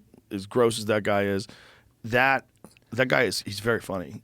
He wasn't all that people gross. People will pay $1 million for one drop of my sperm. You ever see him say that? Yeah. You ever see him say that? $1 million for it. I earned that. I mean, he's a psychopath. Wild man. But that guy. That's why you really can't start fucking your followers. Yeah. Because it's just gonna. He seemed to even though it seems like a good idea at the Yeah. time, but he was getting a lot of. He's a cult leader. I mean, I right. think it's just like any other cult, even though it does provide the benefit of the yoga. So the thing is, like, whatever it is you take him out of the equation because they're not his exercises, and I don't think they're his order. Can you find out if that's true? If he put it in that order, if he invented the order, but whatever it is, if you just follow those exercises in that order, it's awesome. And you do it every day, and there's no variation. I love variation in a yoga class. I love to be able to go in a yoga class that's doing different stuff. It's fun. But I also love going to this class where it's a 90-minute class, and there's a specific number of movements, and you know what they are because you've done this over and over and over and over again. Right. And it's a fucking challenge, and you're all in there gutting it out together. Like, that's a real human struggle. I know it sounds My ridiculous. experience was nothing like that. This was Kai. I'm on a little thing stretching my back while I'm laying there breathing in some incense. That's good too, though. Doing some breath work. Listen, that's good too. Just breathing and no grunting. Well, with the 90-minute one, you got to be hydrated. You got to be prepared for that. You got to get some electrolytes in your system. Yeah, I went to a hot yoga one time and I literally threw up in the parking lot. I was in there. It made me sick, and I'd eaten, whatever. Actually, I guess you shouldn't eat. And I think they do it at 104. I think it's 104 degrees. Bikram yoga also follows a sequence of 26 postures. Students improve flexibility and circulation through this sequence. With the high temperatures, allow them to enter each posture more easily. The poses were chosen from Chudhuri, from classic Hatha poses designed to systematically move fresh oxygenated blood to 100% of your body to each organ and fiber. So it was him? He came up with this sequence? I think he hacked it, right? I think he hacked it. I'm not finding anything that says he didn't. Because he made a bunch of claims about winning yoga tournaments in this country, and they're like, we don't have yoga tournaments in this country. So it's a yoga kumite. They meet in the woods. The yoga to death. Okay, Hatha Yoga Studio practice different types of yoga. Most studios try to keep their hot yoga classes anywhere from a balmy 75 degrees to a steamy 95 degrees. The elevated temperature help you. I think they do 104. Okay. Just explain this here it goes. Place, Since we practice Bikram yoga, our goal is to replicate the environment found in southern India. Our yoga teachers set the thermostats from 103 to 108 degrees. Let's go. Now that's hot yoga. That's what Tony does, right? He does that every week. Yeah. To Pink Floyd music. Yeah, they have. Yeah, he says it's a really good class. But he loves doing that hot yoga. It keeps Tony normal. It helps him with his little evil brain. Yeah. His evil brain needs a touch of the divine. Yeah. He needs to be connected. I love him to death. Oh, he's the best. He sold out the fucking Madison Square Garden in Sold 2 3 of 'em. hours. 2 Madison Square Gardens. They're killing the game. They deserve everything they're getting. It's You know a what? fantastic show. And that just, when he came up with that idea, that didn't sound like a good idea to anybody, I don't think. That we're going to get guys that suck for sure, and they're going to do a minute, and we're going to make fun of them or whatever, try to help them, or but it's such an engaging, amazingly great idea. And, well, you know what it is? It's an idea that was developed entirely by Tony and Red Band together over years. So Tony comes up with the idea. He partners together with Red Band. They figure out how to do this slowly over years. So they're doing it in the belly room of the Comedy Store in front of like 50 fucking people. There's no one there in the beginning. They're doing from that to selling out Madison Square Garden in 3 hours in like 10 years. Right. Which is, but yeah, you can question it all you want to, but if you leave a great comic alone and let him come up with his own thing, Right. and then figure out, no one's better at hosting a show than that guy. Oh, nobody. He's the best. Because he's into wrestling, so everything he announces, it's hard to follow the fucking credits that he gives you when he brings you on stage in that thing. If you're one of his regulars, Yeah. you think this guy sold out 3 nights at fucking Madison Square Yeah. Garden. You got to go follow that intro. Right. But, nobody could do it, and nobody else could do it but him. He's so quick. He's so quick with like roast lines. Like when him and David Lucas go at it, I swear, I don't think I ever laugh harder in life. When him and David, there's some videos of him and David Lucas going at it where I'm red like a grape and I can't breathe because I haven't taken in a breath in 30 seconds. I'm just laughing. I'm just dying. They're so good at going back and forth with each other. They're so good. There's a shit ton of videos. We don't have to play any of them. But if people are interested, there's a shit ton of videos online of Tony and David Lucas. They're like, I've been telling these fucking dudes since the beginning of time. Not like Tony needs anything else now. Right. But if he wanted to do another podcast, the podcast is him and David Lucas just talking shit and reading the news. I'm like, you two get together and just talk shit about the news and start ragging on each other. It would be immensely popular. Right. Immensely popular. Those two dudes have magic together. There's something about those two characters when they get together and start talking shit to each other. And they're both laughing when they get each other. There's no hard feelings at all. Right. None at all. Not at all. When Tony gets David hard, David is the hardest laugher in the room. He's laughing harder than anybody, and he's enjoying it. He doesn't feel bad at all, not even a smidgen, and neither does Tony. When David gets Tony and Tony goes, "You son of a bitch." Yeah, you son of a bitch. You got me. This son of a bitch. And he starts talking about his bald spot. You son of a bitch. You son of a bitch. It's just they have so much fun. It's amazing because it's just such a well-oiled machine. It's just been running so smooth for so long. And then the New Year shows just took them to a totally different level. Having Jelly Roll come out there and sing to open up the show. What the fuck, Right. man? Yeah. What the fuck? Everybody wants to participate, Oh my God, it's so special. It's fucking awesome. And I tell everybody, it's the cornerstone of stand-up comedy in Austin. It's the cornerstone because it's a place where people can get their first time ever on stage and you can do it in front of 1 million fucking people. Yeah, I don't know. I was pretty nervous, and it was like 85 people. And yeah, but it's okay. Like, do you want to do this or not? Right. Oh, you know what? See, that's not you. But you know what I'm saying? The most amazing thing. People coming up. Because it does send a net out there to find talented people that they might not have seen that avenue to get to where we are another way, but they're fans of that. They're like, I could do that. And then they do what it takes to get in it. And also, it encourages the spread of other rooms around town. You got enough talent that they get together, and then a guy says, "Hey, I have a room. Do you guys want to book a room? Do you want?" And then you always get that from the more industrious of the comics. They'll like figure, we got a bar over here, Tuesday night comedy night, and so the amount of work that folks can get around here is crazy right now. You know what I used to do? I used to go to hotels that had a restaurant in them, and I'd have set up a comedy competition where you won $25 and a meal for 2 people, and then I would only invite comics I knew I could beat because I wanted that money. I needed that $25 and that free dinner for two. Me and Lori, Marshall's mom, would go down there just happy as we could be, eating our free food. I want another one, you know. Why That's didn't John hilarious. McDonald? Well, yeah, I couldn't get a hold of him.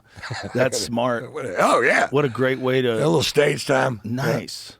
That's a good scam. Free food. That's Fuck a solid scam. Yeah. Yeah, when I lived in Boston, we were real lucky. There were so many road gigs.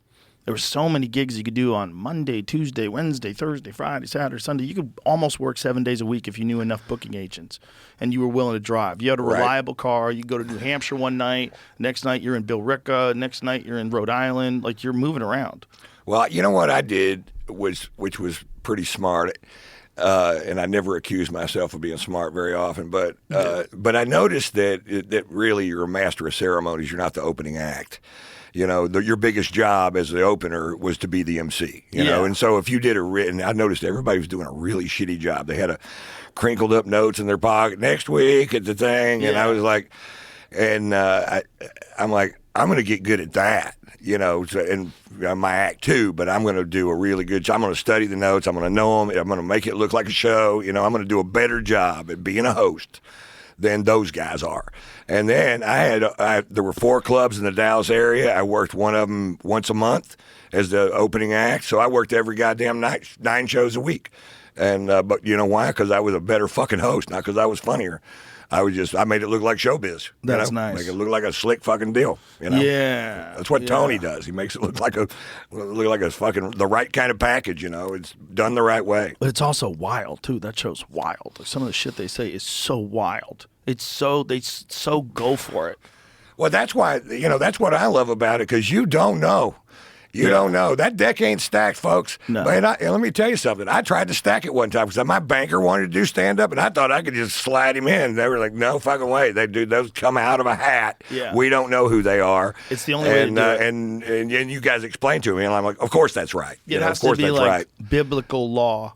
Yeah.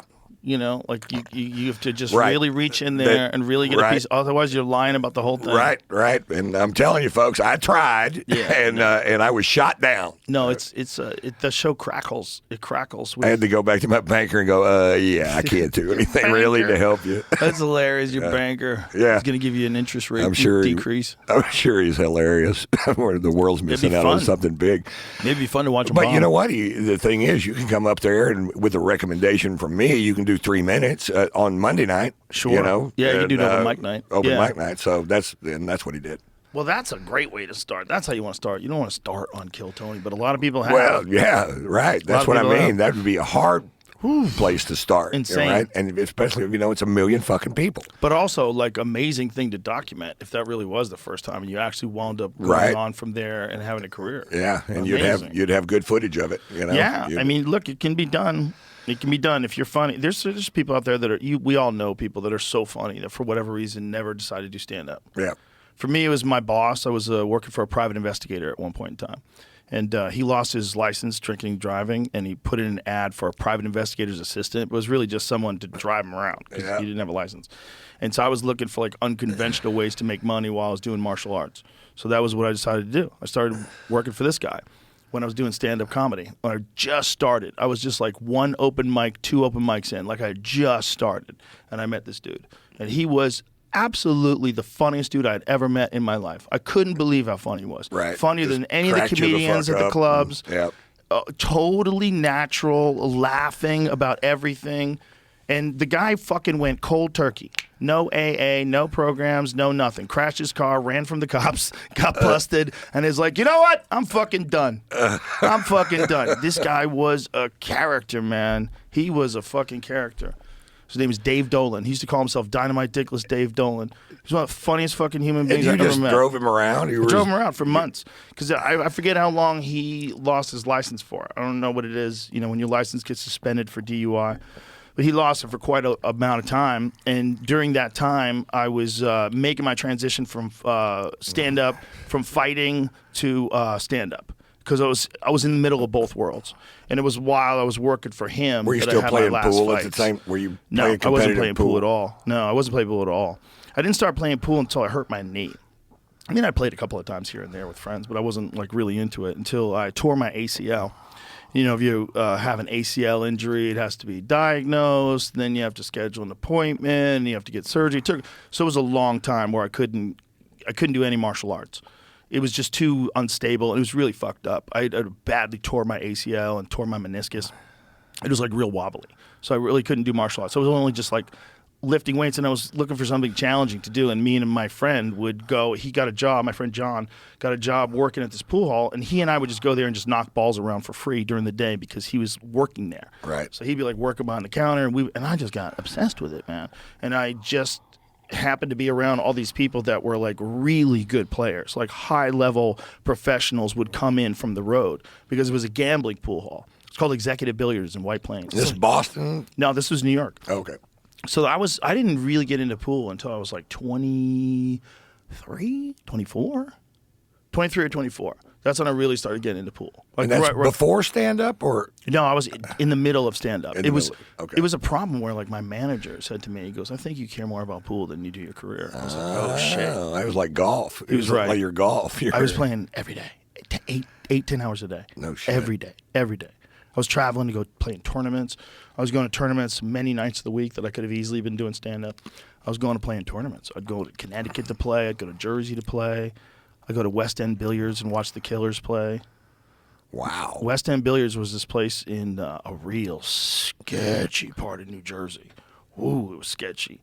And it was this place where it was world-renowned as being like a player's pool hall. Like Hawaiian Rodney Morris was there, and fucking Mike Siegel played there. Like the greats of all time. Do they even have places like that around here? Where it's not that many of them. There's Hard Times in Sacramento. That's still a big one. That's a big one. They stream big tournaments from there. Yeah, that one's legit. That's a legit like real players pool hall. But there's not a lot of them left in the country, unfortunately. Because the game, it's not very publicized, except it's got more of a following now because of the internet, because people are watching those clips. Right, watching. And they realize, real high-level pool, you know, like Joshua Filler, watch that guy play.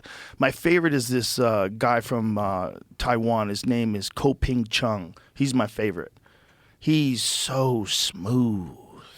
When you watch that guy move the ball around the table, it's so effortless and precise, and his cue ball control is just magical.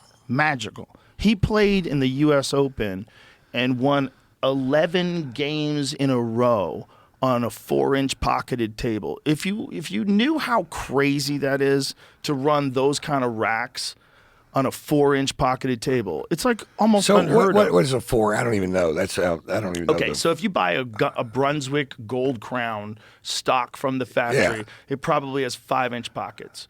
If you buy a diamond, it has 4.5, but you can get it all the way down to 4. And they got it all the way down to 4. Full 4-inch pockets are fucking small. Yeah. They're small. And this fucking dude ran 11 games with 4-inch pockets.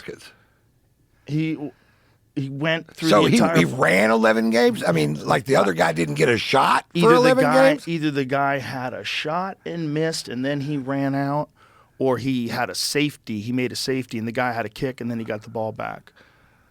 But whatever he did, he just played like perfect pool for a number of games. See, if you watch the guy play, man, if you really know how to play, like, it's just effortless. There's something about the style, and he just keeps getting better, too. Like, every time you see him in each tournament, he just gets a little bit better.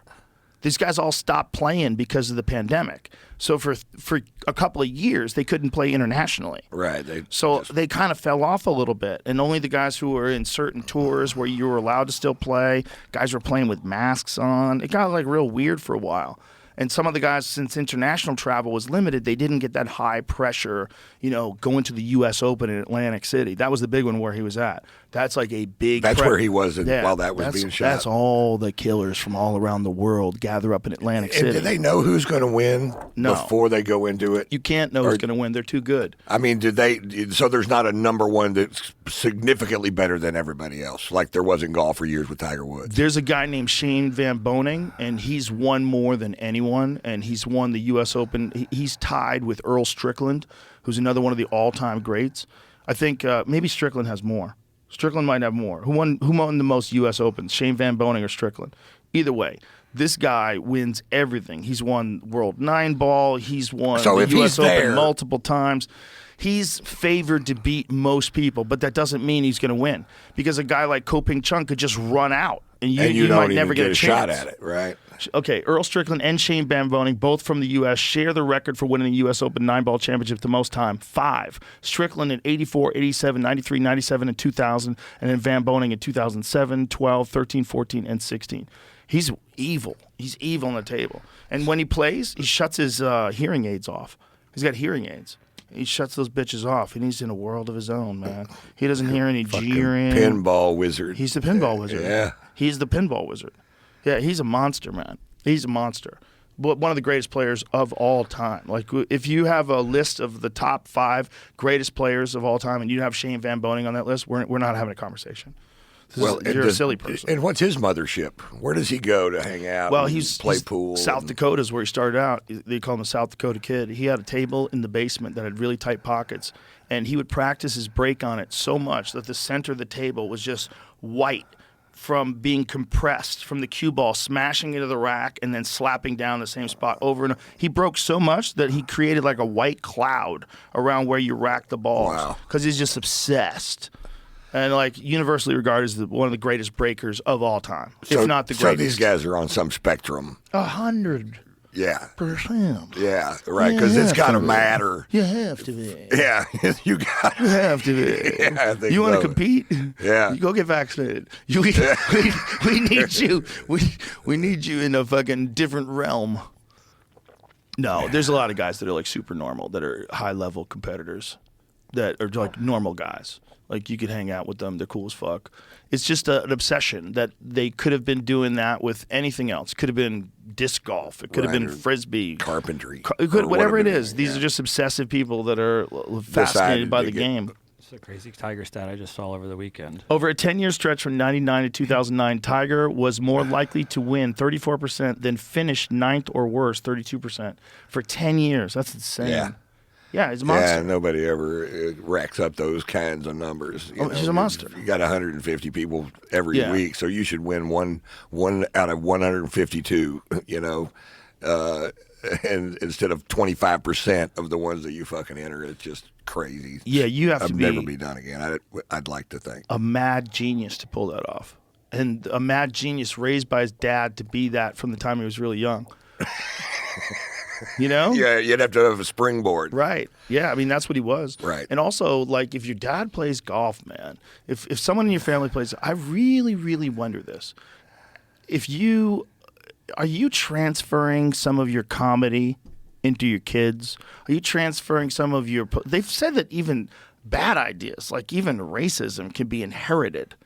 This is like a speculation. I forget how they ran that study, but they think that there's some aspect of thinking and of life and of experiences that somehow or another gets transferred to your kid.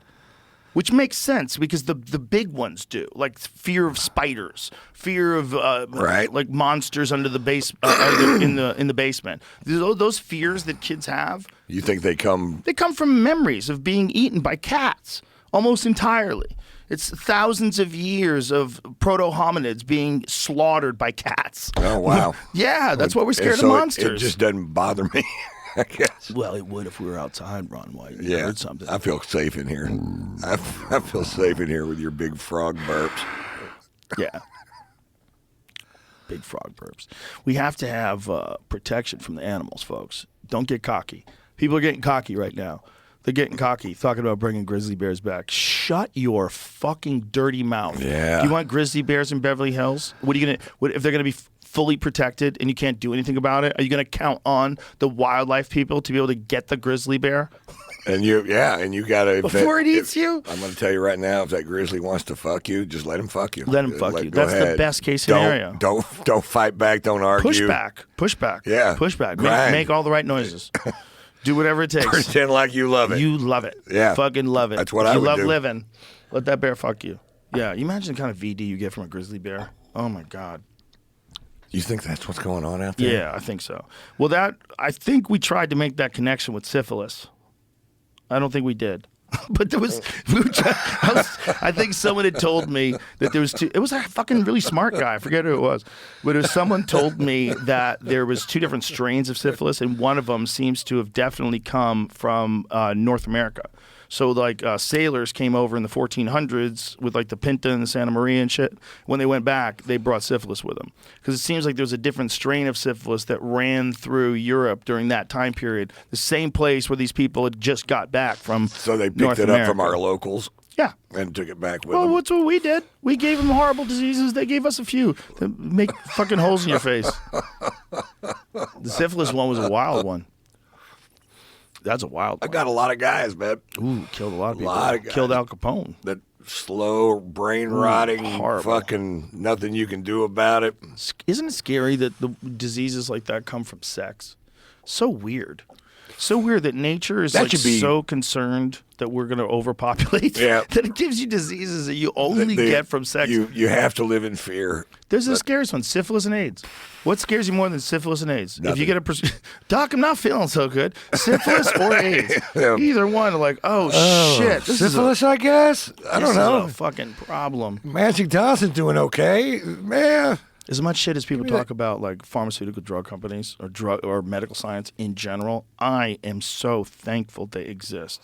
Because if it wasn't for them, if there was no penicillin, do you know how fucked we'd be? And I know people are saying, oh, people are abusing antibiotics. They are. They are. Yeah, That's sure. true. But isn't it great that we have antibiotics? Yeah. Because if it wasn't, Sure the fuck half is. the fucking people would be dead. Right. Not half, but you know what it's like. Back in the day, if you got a staph infection, that was a wrap. That was it, buddy. That's right. It's And- going systemic. It's taking over your blood. Yeah, and if you had breast cancer, you were done. That's just pure death sentence. Bone And breaks. Yep, That's done. a wrap. You're losing that leg. Yeah, teeth Yeah. gone. Done. You don't eat. You starve. You can't keep up. There was this tribe that I was reading about. I forget whose book was it. But it was about what happens with the older women in this tribe. It's horrible that the younger males, when they realize the older women aren't keeping up anymore, they'll sneak behind them and bludgeon them over the head. And What's not keeping up? they don't keep up because they're nomadic tribal people, and it's Oh, you mean they're like lagging behind the group as it Exactly. moves? exactly And exactly. Then what happens to them? They get killed by the younger males. Oh. So they have a fear of the young males, and they have a A fear natural, a natural healthy fear of them. Yeah, fear. well, it's supposedly accepted in the tribe because it's understood that at a certain time you're putting them in danger. You're putting them in danger by slowing them down. Right. It's really dark. It's really dark. I think was it Malcolm Gladwell? I don't remember who. No, Killers of the Flower Moon was the. I know it said I googled tribe young males kill older women book, and that's what's popping up. They did that as well. It's just that book is popping up. They might have talked about it. They might have talked about it. They might. I didn't see that movie yet. I heard it's awesome though. Have you seen it? Killers of the Flower No, Moon. I haven't seen it. You see it, Jamie? I didn't watch it last night. Just didn't. Well, Jamie, where's your report, please? What's it on? It's really good. It's still available for rent. It will be on something Apple or something next month. I don't know. I think it's on iMovie right now. Yeah, it's or- on everything to yeah, rent Apple and buy. TV. Like it's Yeah, just not available yeah. for free streaming. I should. Oh, I see. specify. I got money. He's got money. I What are you did. saying? Why are you trying to save Like Ron $3.99. White money? I didn't. Yeah, it's How much does Yeah. it cost? Come on. $3.99. Do you want to buy it? Do you want to rent it? Rent it. I don't have that kind of money. I'm not gonna. Yeah, isn't I'm it not gonna weird? buy Like they it. give you an option to watch it over for the rest of your life. Right. Well, sometimes they take that shit away. They do. It's happened. Even if you buy it, do they refund no, your money? No. I mean, like if you don't buy it. Then you can't get it again. You can't get it when you want it. Ooh, that's interesting. Oh. So is that like they have long-term deals, like Apple would have a But deal? I thought I was buying stuff on iTunes, and it's just disappeared. I mean, things I bought, are just gone on iTunes. Now it says they're not available in the country that you're in. I'm like, this is the country I bought them in. Yeah, that's weird. That might be a glitch. I don't know how that works. I don't know. But I was I'm telling reading you. something very bizarre about Google and their terms of service and what they're going to do to adjust something for a sensitive event. Did you see that? I could send you the article, but it was one of those ones where I read it and I was like, I read like one paragraph into it and I was like, Jesus Christ, this is starting to make me angry. I don't want to read into this. Oh, well, I don't know where my phone is, but I wanted to ask because it's something. Literally, I go to Allman Brothers There's an article from 4 and days ago. I want to listen to a song. It says no longer available in the country you're in, and that's iTunes. And then I can push the button and say play the Allman Brothers Band, and it'll play it. It'll play it, but I don't have it at my command on iTunes like I did. I don't know where it went. I thought I was buying that stuff. That's what I meant. But apparently I wasn't buying it. Right. I just thought I was buying it because it isn't there anymore. Yeah, I don't know how that works. They must have some different licensing deals with certain songs. Jamie, that's not it. It's something that was real recent. And they were talking about what they would do for a significant cultural event. Let me see if I can...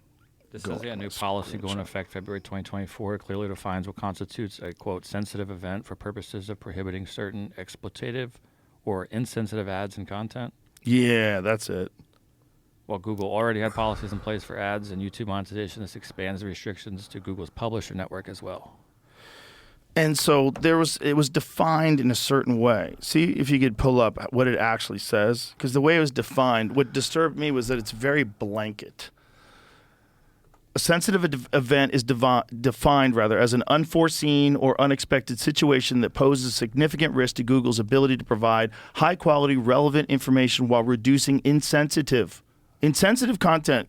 Is that I have a concern with that? Well, insensitive content in prominent and monetized features. Insensitive content. Insensitive to who? Exactly. So open and subjective. Now, listen to this, though. Sensitive events include those with major social, cultural, or political impact, such as civil emergencies, natural disasters, public health crises, terrorism, conflict, or mass violence. So what they're saying is you must be sensitive if you're going to discuss civil emergencies, natural disasters, public health crises, anything with a major social, cultural, or political impact, terrorism, mass violence, you must now be sensitive. The thing is, like, whatever they're trying to say, whatever they're trying to do to make the online world a nicer place, right. You got to be really careful with saying things like that, because sensitive is a weird term. If someone is violently opposed to who? Right. Also, what someone is violently opposed to something that's happening? Like, think about one or many of the military conflicts around the world. Don't pick a side. What if someone is violently opposed to these people dying and losing their lives, and they're talking about it? Is that an insensitive piece of content that can now be censored by a new policy? Is that what it is? Or is they just going to demonetize it, which they've kind of always done? I think this was talking about people who are making ads using their platform, not people who are hosting content on their platforms. Say it again? I got to admit, I'm a little lost on this one. I think I see. So if any of the listeners out there are also a little confused as to... No, it's about them having the ability to censor you. Right. So if you do the Ron White Show on YouTube, right, which is owned by Google, if they decide that this something of whatever you're doing is in somehow or another offensive, they would want to edit it. I don't know what they're saying they can and can't do. I think it's making ads. I don't know if it has to do with the content. That's on YouTube. I think this policy content change is for people who use the Google Ads platform and create ads like this one I'm showing you right here, so that you can't abuse it. You can't monetize it. But look how it's phrased, please. Go back to the top sentence. So look at... Which one? It says the updated policy provides practice including price gouging, misdirected traffic, and victim blaming during sensitive events. I'm with the first ones. Price gouging, misdirected traffic, I'm with those. But victim blaming during sensitive events, that one gets touchy. Because, like, what do we... It's just using the ads, though. It's like making some weird ad to pop up to get you to click on something that's going to pop up on content that might be about that event or anything like that. I understand. But victim blaming, the thing about victim blaming is you can do it both ways, right? Like victim blaming, like with Hamas and Palestine and Israel, you could victim blame on both sides. You could say the Israelis were doing this, and that's why Hamas had to attack. And then you say Hamas attacked, and that's why the Israelis are doing this, and you fucking people should have known better, and you fucking people should have known better. That's victim blaming. Sure. You got to let people talk. Yeah. And if talking looks like victim blaming until people work it out, then why not allow it? You can't just stop people from talking. So what are we saying? Are we saying that it's just they can't monetize that? Well, then what happens is if you're not monetizing stuff, you let people know that unless they self-censor, it's going to cost them financially. Even if the ads, like say if it represents a company that is actually interested in this discussion and wants to know, like, what's the right perspective on this? Who's most informed? Who's looking at this the most correctly? If you're a company and why wouldn't you want to advertise on something where people are just talking about what may or may not be happening in the world? And if you're going to do that on YouTube, then you have to worry about you're losing your ability to make a living now. It's like, ooh. Is that what happens? I don't know. I mean, this is just a blanket policy in case of the most egregious offenses that all people agree are terrible and should probably not be okay? But then who gets to decide that? What happened to the frogs eating the mouse and shit like that? Ron White, this is the future of people being able to talk shit. All right. That's what it is. No, I believe that, It's kind of the future of people being able to talk shit because this is how it goes away. Right. It goes away through stuff like that. Sure. It goes away through people deciding that something's insensitive, which is like 98% of all jokes. Right. Yeah, you don't want to come to my you don't want to come to my show. That's what I'm saying. Here's their examples they give. Okay, here's some examples. All right, violations. Okay, what is examples? Non-exhaustive. Ads that claim victims of ads that claim victims of sensitive event were responsible for their own tragedy or similar instances of victim. Okay, ads. Yeah, so it's just about ads. Yeah, at least for now it is. Maybe they could switch it and be like now all content, but that's completely reasonable. Right. If it's just about ads, that's completely reasonable. Right.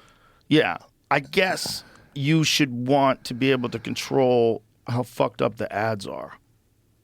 Because that's kind of, is it? It's just that. They're just like, you can still use other parts of the internet that can still. But you can't use propaganda. You can't lie. Yeah, you can't use Google ads, which is the biggest part of the internet advertising world. Right. They shut you out. Do it somewhere else, is all they're saying. Right. Well, that seems reasonable. Yeah, that's pretty reasonable.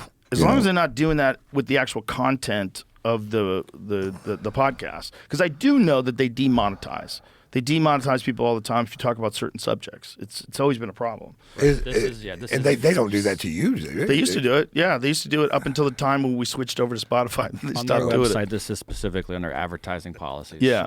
So I think now it's they kind don't of, do it to anybody? Or No, they do it to other people. They do it to other people all the time. But they stopped doing it to us for like 3 months, like where they didn't give us any dings. We're doing the same show. Right. I don't know any other way to do this.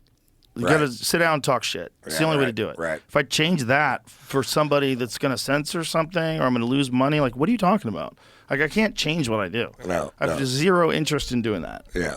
And if I don't think it's offensive, then that's it. That's the end of the conversation. And I think you're pretty sensitive. Yeah, I'm sensitive. I try to be sensitive about these kind of things. It's just, you got to let people talk. And just because people disagree with you, it doesn't mean there's something wrong with them. Did you see that clip? He was the way he was phrasing it was actually kind of funny. He was talking about white frailty or white anxiety, that it's a public health crisis, that white people who vote Republican, it's just like an opioid epidemic. This guy was comparing the two. Here, I'm going to play. You want to send this to you, Jamie? I don't know where this is. I don't know where he said this. I just saw it on Twitter. And I'm like, man, you got to get out of the house. You got to go hang out with some different folks because they don't have an opioid epidemic. There's a lot of people that are the conservative people that are like really clear thinking people. Like this, absolutely. Yeah, they think this is a mess and they want things to change and they want the rule of law put back into place. It doesn't mean they're on opiates. Right. No. This is so crazy to say that everybody who doesn't agree with you is on drugs. Well, and that gets fired back on both sides. Just it's because you're in a stupid war where you're like, you're stupid. No, you're stupid. Right. It you is. people are on drugs.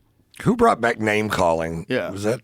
I don't know. If you had been taught equality from the beginning, you wouldn't be flipping out. But that's how hegemonic dominance works. And so I think that's why it happens. And we have to be willing to talk about that because it's really unhealthy. This white anxiety is a public health crisis in that regard. And that's why, not only we were talking in the other room a minute ago before we came in here, that it's not just the opioid crisis that we think about with folks killing themselves disproportionately, increasingly white working class folks who are, using heroin or using over-the-counter opioids. But they're political opioids. Turning to a candidate who says, you vote for me and I will take away your pain. I will bring back those jobs. I will make your life better. That's a form of an opiate as well. So we got to be honest about the dysfunctionality and the real danger of the front lash, backlash, whatever we want to call it, even for the people who are thinking they're going to benefit from it. What you see right there is a wild instance of someone that's used to being around like a certain type of people that think a certain type of way, Right, and think it's okay to think say it out loud. Everyone's going to go along with on this. a bigger forum. And you put that out there to the world, and the whole world is like, what the fuck are you talking about? What are you talking about? They're not on opioids. What are you saying? Someone is going to And why make are you dressed like that? You shouldn't Well, you even dress have like an that. opinion. That doesn't bother me at all. It does. He's dressed like Idi Amin would dress in a casual setting. Let me see it again. I didn't even think about how he's dressed. I just thought about what he was saying. That he just dressed like a It's regular guy. paramilitary. No, No, it is. It is. that's It like looks a Carhartt Gaddafi. shirt. That's No, Sure. that guy doesn't look paramilitary at all. Ron White. maybe I What do you saw it in say? his eyes. I don't know. No, well, it is Oh, kind yeah. of.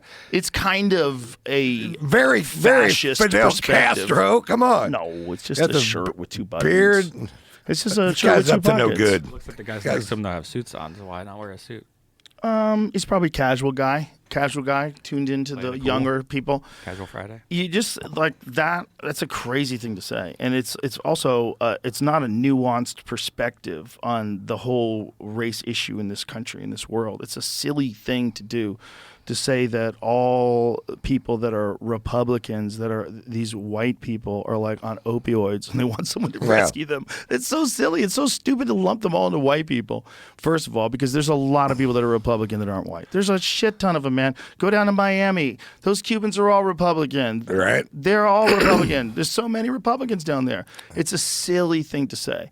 And it's also a silly thing to say that the people that oppose you politically are just wrong, so wrong that they're looking for a drug to rescue them. And that like someone who comes along and says that they can do a better job is offering you heroin. I think both sides have a really difficult time understanding the perspective of the other. Yep. You know, there's just a big swing and a miss, and you could butt heads all day and nothing budges. Yep.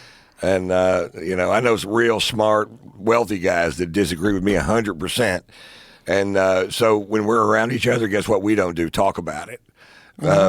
Because there's so much more there's so many connections that we do have. Yeah. You know, why let that political thing get in the way of friendship? Because it sure can if you let it, but Here's the problem. This is the number one problem. People attach themselves to their ideas, and they attach themselves to a party that their ideas most likely have been adopted from. Most people's opinions politically are a conglomeration of a group of people's opinions they've adopted. Whether it's right-wing people, extreme right-wing. I mean, I'm saying most. What is it, 60%? How many independent environmental thinkers? productivity. Right. There's So a lot of they're- people that are not independent thinkers, is my point. Everybody almost. Right. Most people. Right. So when you get connected ideologically, very personally, to a group of opinions, and then someone opposes that group of opinions, they're attacking you. They're attacking you. You take it very personally, and people are deceptive about the way they phrase things in order to try to win. And it's entirely because their self-worth is connected to this verbal jousting that they're doing, which is both productive and unproductive at the same time, because it I lets think you it's find out if things are fruitless. bullshit. I think It it's is, fruitless. but it does allow you sometimes to find out if things are bullshit. But on the other hand, it's not smart. It's not a smart way to communicate because most people are in the middle on everything. Most people just want the world to be a safer place. You want your kids to go to nice schools. You want your Right. neighborhood to be safe. You want people to make money. You want the economy to do well. You don't want any war. Yay. Yeah. That's the most important shit. And we want Most it to be people- balanced, and we want it to work. Right. For Most as people many want- people as possible. Leave me the fuck alone. Don't tell me what to do. Have laws in place to keep people from getting fucked over, but take your fucking hands-off approach. But as soon as what people don't understand is as soon as you start developing all these different areas of business and of life that have to be adjusted. You have to be adjusted. And that's like, putting like these DEI initiatives and doing these different things where you're not going to hire the most qualified people. You're going to hire people. You want to hire a certain percentage of people from this part of the world and a certain percentage of people from that. It's like even if you think you're doing better for the world, what you don't recognize is that this is a pattern of control. And this pattern of control that can be used to manipulate people to thinking they're doing something good socially, which they may very well be. What it really does is allows control of businesses in a new way. and it allows control of public perception in a new way that can be manipulated to get you to do certain things and get you to allow certain legislation to get passed that has the government have much more control over what you do or what you say and how much money they get and money for programs. And you're locked into a system now. And if you want to be a good person, you have to follow this pattern. Sure. That's where things get squirrely. And so as soon as people start telling people how they can and can't talk, this book's got to be gone, you can't say that, you can't teach this. As soon as that happens and the government steps in, we're fucked. We're fucked. Because if they step in, they're not going to do it for what's in your best interest. They're going to do it in whatever way makes them the most money or cost them the least. Well, something's got to keep this herd going in the right direction, I think it's mushrooms. And That's what I think. let's just go back to that answer. One day, mushroom off for the whole Oh, world. yeah. Well, eventually that organism will just take over everything. It really grows well, and it'll just get in your shoes, and it'll balance everything out. Everything will make sense. Yeah, you know what'll happen? It'll get airborne. The spores will get airborne. Start getting people fix high every airborne. problem we've ever had. That's what we need. That's what we need.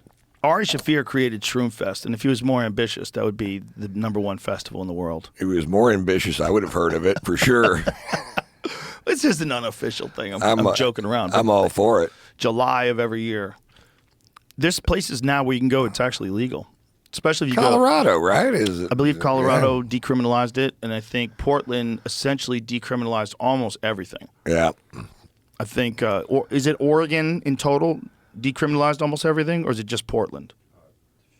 I think the gloves are off in Portland. You can do whatever you, can do want whatever to. you want up there. Yeah. Beautiful town. Some lady who was No sales she's tax. either running for office or she's Oregon's first in-nation law to decriminalize possession of small amounts of heroin, cocaine, and other illicit drugs in favor of an emphasis on addiction treatment is facing strong headwinds in the progressive state after an explosion of public drug use fueled by the proliferation of fentanyl. Oh, my God. They flooded the streets. Yeah. Yeah, it's got to be it's got to be legal and free. That's the only answer. It's got to be completely legal, and it's got to be no cost to you. And that's the only thing that's going to make it less profitable, which is what drives the whole thing anyway. You got to give it away. You got to do what the Japanese did to us with television sets: flood the fucking market, choke them out. That's what you got to do. You want to die over the heroin over to fucking go. You go, buddy. We got too many of us anyway. Fucking you make the decision. Not a lot of people make the decision to fucking do it. You gonna run for president? I'm not. And listen, once you become a pastor, people believe you more. right. I know. I'd That's be good the at move. it. I know I could do That's it. what I'm I know saying, I Ron. could. Start pastor I when got you pastor are hair, a goddamn you know. spring chicken compared to Biden. We can trot you out in a couple of years of like fine polishing. So Right. we start the Christian church. Start the church. Get it all sorted We out. haven't decided Christian. We just said we're going to Oh, hook where do to you a wanna go? big. I think Scientology. That's what I was gonna say. Ron, Get him You involved. know, Look, I'm down with your craziness. Just let's be friends. I could be. You rub my back, I'll rub yours. Right. That's Come on, That's, I can and be that's the your way it really works. comedic Tom Cruise. I can hang in there for you. I can say, listen. We're going to need celebrities. That's for sure. I know it sounds crazy on paper, because everybody believes it. but once you experience it and you realize the thetans are real. Have you ever seen the South Park animation of what Scientologists believe? Yeah, I think I have. Those guys just crack me up. They're amazing. Nobody makes me laugh like those guys. They're the tip of the spear in the culture war. South Park is the tip of the spear in the culture war. They go after everybody forever, and they can get away with it because it's a cartoon. Right. And it's a super unrealistic looking cartoon. And they're right. grandfathered And in. there's no way you could ever think it was real. And they're genius. And the characters never get old.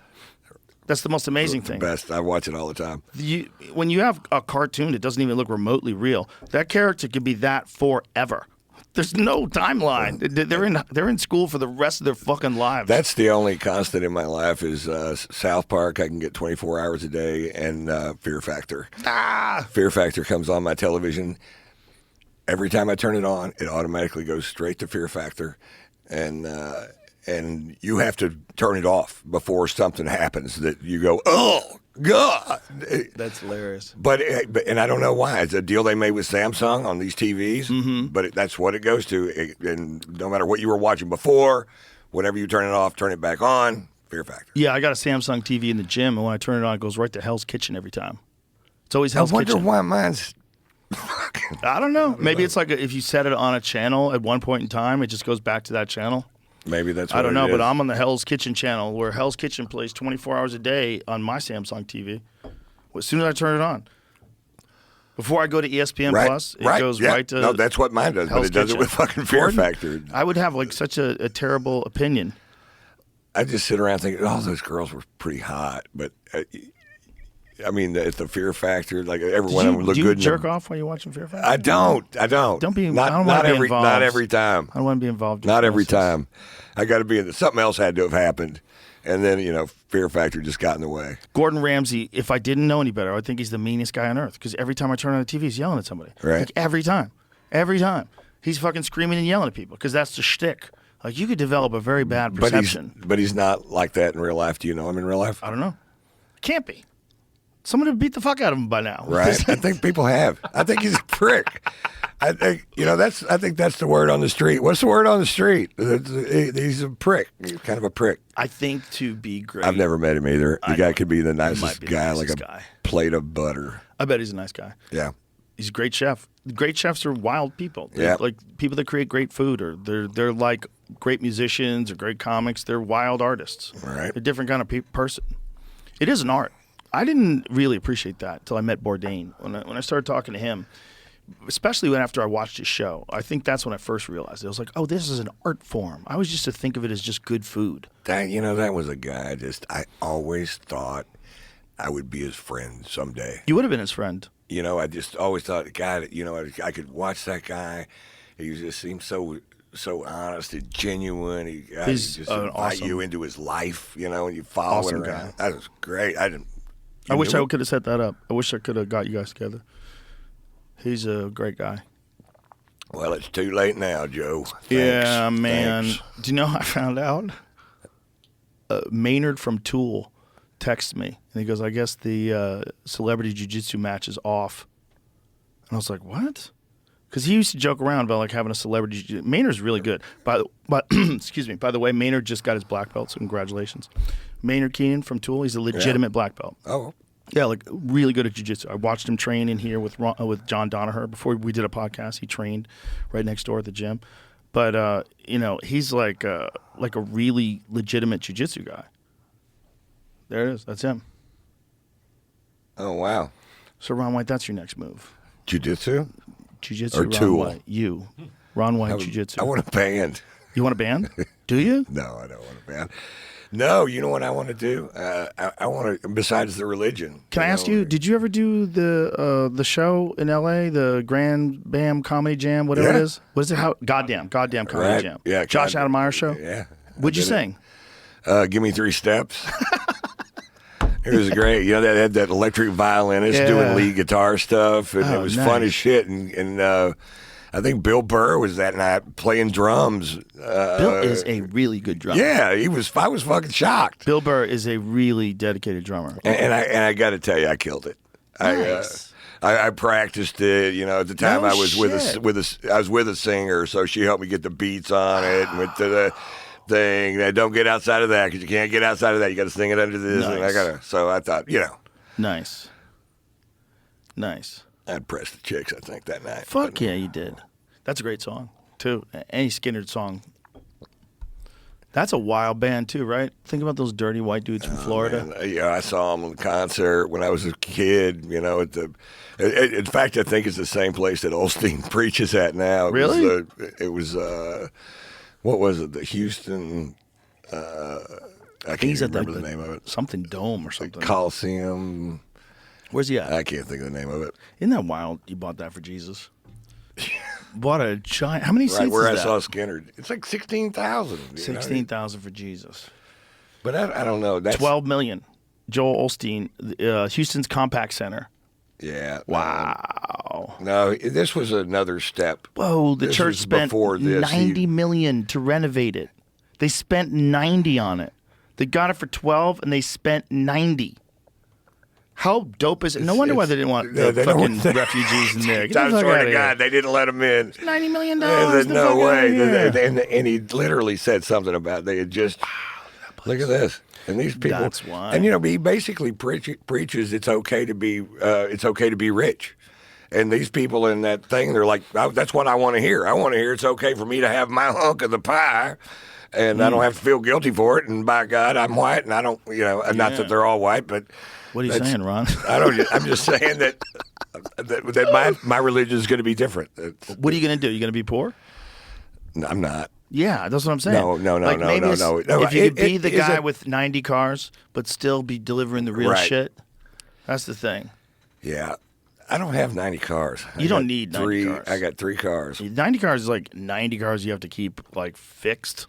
You have to keep changing oil and what Pay the insurance fuck on are you- them. What are you doing? gotta- That's too many. It's too many Rolls Royces.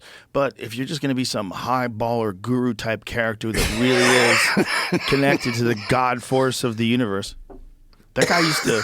You give should have it people- all. He used to give people orgasms Oh, by look at touching there. their foreheads. Look at there. Didn't he give people orgasms by like touching their temples and shit? He could do some wild If stuff. somebody could do that to me, I would follow him anywhere. I think he could do it. If you could fucking, I don't care who it was. Well, that was if the they guy- could do that. If that frog could do it, I would follow that frog. The cult that you made me buy the building, that guy did that to people. He gave them orgasms. He did. Yeah. The guy was a hypnotist. It's a great I documentary. remember. It's called Holy Hell. He hypnotized people. Yeah, he hypnotized them. And then He changed his name. His name was Jaime Gomez. But that was like nobody's going to go for that. that sounds like a boxer on an Right. undercard of a Canelo fight, right? So he changed his name to Michelle. And then he changed it again when he moved to Texas. He moved to Texas because the Cult Awareness Network They was were already on his locking ass. on him. They were on his ass. And after Waco, they were cracking down. Like, fucking enough of this shit. After Waco, they were like, this is crazy. These people have guns. They're just fucking everybody's wives, and they're stockpiling food and preparing for a war, a Christian war, and shooting at cops. Like, Yeah, nothing scarier than that crowd. Ooh, that's scary. When you get that apocalyptic preacher guy who's willing to lie in there with a bullet singing a song for everybody, he really believes, and that's a death cult. He wants to go down in a blaze of glory. He wants to be martyred. That's the scariest. There's a scariness to that for sure. That's a weird thing, huh? So many people go down that road of either starting one or believing in one. It's like a natural inclination that people have to just follow people. All you have to do is look at what Jim Jones was able to pull off, and there are 100%. people complete control of I all thought- those people to the point where they killed themselves. I thought that was the case. I think some of the people were forced into it now. Now that I read into it more, it seems like some of the They people were forced. They weren't forced to go to Jonestown. No, but they Now, didn't they know may that have they been were gonna forced. have to die. I used to think they all just died on purpose, but now I think a bunch of them were forced into doing it. There's probably when there's a mass death, there's probably going to be a few reluctant people. Yeah, right at the end, going, yeah, I didn't know you were. But this serious. dude, when the Cult Awareness Network was after him, he moves to Austin and then has his followers build him that theater so he could dance in front of them. The videos Right, online, I know that. The I've videos seen- are incredible. Yeah, I mean, he's a really good dancer. better than me. He was really good. He's beautiful too. Best one in his row. Yeah, good-looking guy until later when he had all the surgeries That's done. when it got trying to- weird. He started getting old. Yeah, and couldn't deal with it. You gotta let age come, man. Well, You're are gonna- you a guru or are you a dude who's hypnotizing people and butt fucking them? Right. Well, this is how we find out what happens when you age. Right, which is legal. He was doing everything above ground. I don't know if he had to pay taxes. Like, that's the question. Were they an established religion? Because the only person that I know of that it's actually, I know people have done it, but the only person I personally know of is Alex Gray, the visionary artist from New York. Do you know who he is? No. He actually put together a real church. It's a church of his art. Was he called the Chapel of Sacred Mirrors? What does he call it again? Is that it? So he has this insane art structure that's in the woods in upstate New York. And Alex, I know you've seen Alex Gray's work before. I'm sure I it's have. all I'm sure I have. visionary, psychedelic, DMT type things like that. Like, this is his work. Show his building, Jamie, because No, I'm saying the outside of the building, because the outside of the building, like the front doors are all 3D printed works of his art. That's the inside. It's fucking incredible looking. That's what it looks like. That's what it looks like on the outside of it. I mean, This is also 3D. This is the CGI. But it does look like that now, right? That's why this is a picture of that with that thing on top. Right. You see, I think there's some other perspectives. Maybe there's some other photos that'll show different. There it is. Like this is. Oh no, this is the bullshit Still version website. too. Yes, it's just with the front of their website. I think there is some imagery somewhere of the front, but whatever it is, like this guy has a legit church, so he has actually gone through all the steps to create a church. And they worship him? No. Well, then No. they just worship his art? I would be speaking out of turn if I said what they worship. I think it's more of the psychedelic experience in its most pure and loving form. If I had to like boil it down to what they believe in, that's what Alex Gray believes in. And all of his art, this is all like these sacred tryptamine type images. I mean, he's like the only guy that I've ever seen that captures like certain aspects. Do you know this guy? Yeah, he's been on the podcast before. He's really cool. No shit. Yeah, really cool guy. And his wife is really cool too. She's been on here as well. And like, look at all of his work. It's like, it's amazing stuff. But he's got a real church. This is the only guy that I know that's actually made a real church. So I'm like, oh, I believe him. That's not a guy who's trying to Joel Osteen in. He's not trying to buy 98 Bentleys. Right. That's really who he is. He's just a real fascinating artist. There's a bunch of people that have Alex Gray tattoos. It's probably like one of the most The gray-haired common. guy? Yeah, the gray-haired guy with the ponytail. Yeah. Sweetheart of a guy. Wow. So that's an example of like. What's his tax status down there at the church? It's a good question. Art. I think he got it through. I think it's a legitimate church. A nonprofit organization formed in 1996 to create a permanent public exhibition of the sacred mirrors. But I think they got like a tax exempt status. Yeah, established in 2008 as an interfaith church. Wow. Yeah. So from 2008, I guess they established it as an actual don't you church. have to have a doctrine that? Well, here it is. says what Well, you- it says, I'm sure they do. I just don't know what it is. Provides unique creative events and workshops in a spiritual context. Like, what is their? What is the? Do they say what they believe? I'm on their vision page, and we're just Right. scrolling What down is it? Okay, scroll down. What are we? Scroll above that so I can read the text above I that. mean, I would join just so I could Yeah. hang out there. You know, It's a place of contemplation and worship for community honoring the practice of art as a spiritual path. Wow. Cosm's site and structure provides a living model of the ideals expressed through the inspiring artwork of the collection and the exhibitions, the writings of the founders and invited contributors. So they just take cool artists and their art and they show it to people, and their spirituality is based on creativity. Ah. And it's amazing art, man. His stuff is fantastic. And where is it? New York, somewhere in New York. Like New York State. Wappinger, New York. Oh. Yeah. I think I'm in Syracuse. I wonder if it's anywhere near that. Just go there. Maybe he's got a course, how to start a cult. I got a bus. Yeah, just go down there and go, look, I want to start my own thing. The, Chapel of Sacred What do you Hee-Hees got? and Ha-Has. He may have classes. Isn't like comedy kind of a form of religion in some way? It is for us, Joe. It is. It is. It's you find. I mean, just making people laugh is a good thing to do. It's a great thing to do. It is. It's fun. And I can't tell you how grateful people are.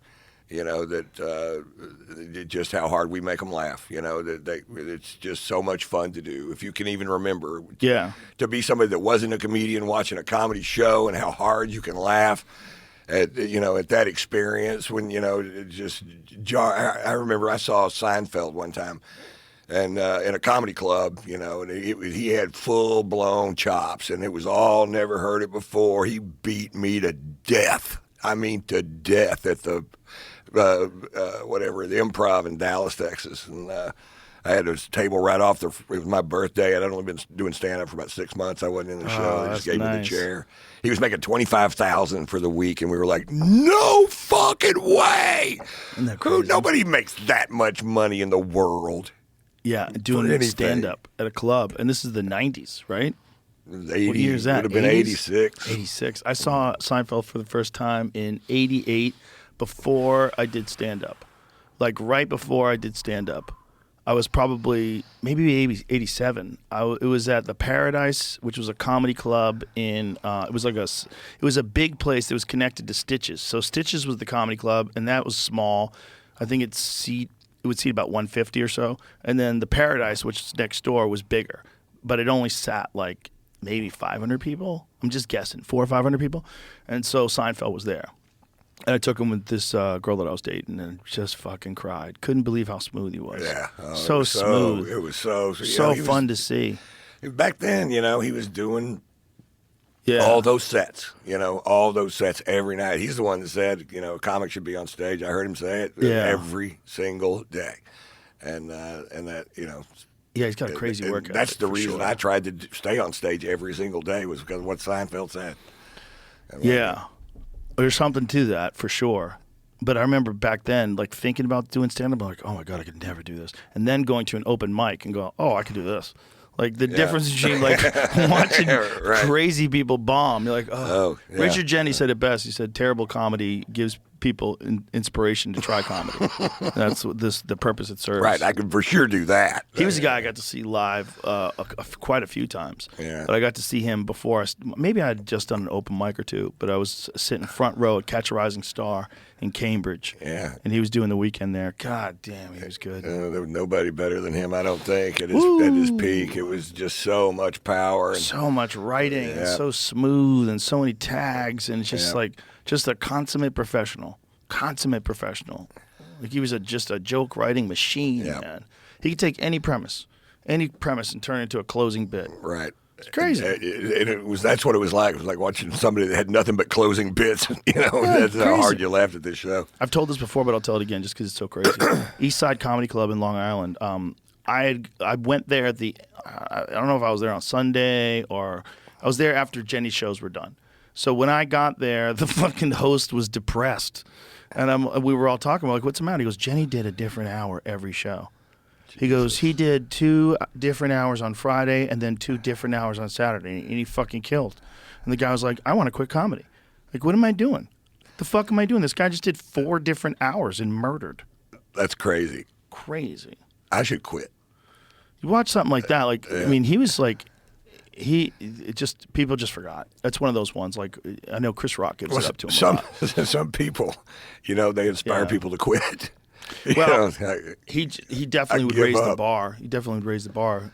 I saw him kill at the Comedy Works in Montreal. Remember that little room, that little tiny room upstairs? Oh, yeah. I saw him kill up there talking about buying a Corvette. How do you make that funny? How do you make buying a Corvette funny? I have no idea. It was hilarious. He was murdering. He was a murderer. He could anything, any subject. He could find it. He'd find the angle. Yeah. I remember the one thing he did. It was just about a look in his eye that whenever all he did was move his eyeball, and he'd show you how far he moved his eyeball, and that's how the fight started with his wife. But it was just real insightful, and then it was so subtle that it was just so expertly fucking done that it just killed me. Yeah, he's one of the greats. Fucking killed me. Yeah, he was one of the greats. I gotta write something down before I forget. Yeah, it's just so interesting to think about the guys that inspired you when you first started doing stand-up. When you first started, like what that was like to see someone who was really good at this thing that was just like. It was just a weird, foggy dream in the first couple times you go on stage. Like, how does anyone ever really become a professional? And then you watch a master go up and murder. And you're like, holy shit. And then you realize he's nobody. Yeah. That there are guys that make him look like like he doesn't know what he's doing. Yeah. But you kind of have a realm of comedy of what you can see, and in Boston that would have been a much bigger glimpse than you would get in Arlington, Texas. You got whatever headliners came through the Funny Bone chain, and they were all great. They all killed everybody, and nobody really went on to do her tremendous businesses like Foxworthy and me and Dan and the blue collar boys. There wasn't a lot of guys. Well, you guys opened the door for a lot of new guys that came after you, though. A lot of guys were inspired by that, for sure. I hope so. But it's like you need a community, and Boston had a crazy community. They had a community of assassins that were local guys, and then new people were coming in every week that were like big national headliners. So you'd have all these murderous local guys, and then Dom Herrera would fly in for a weekend.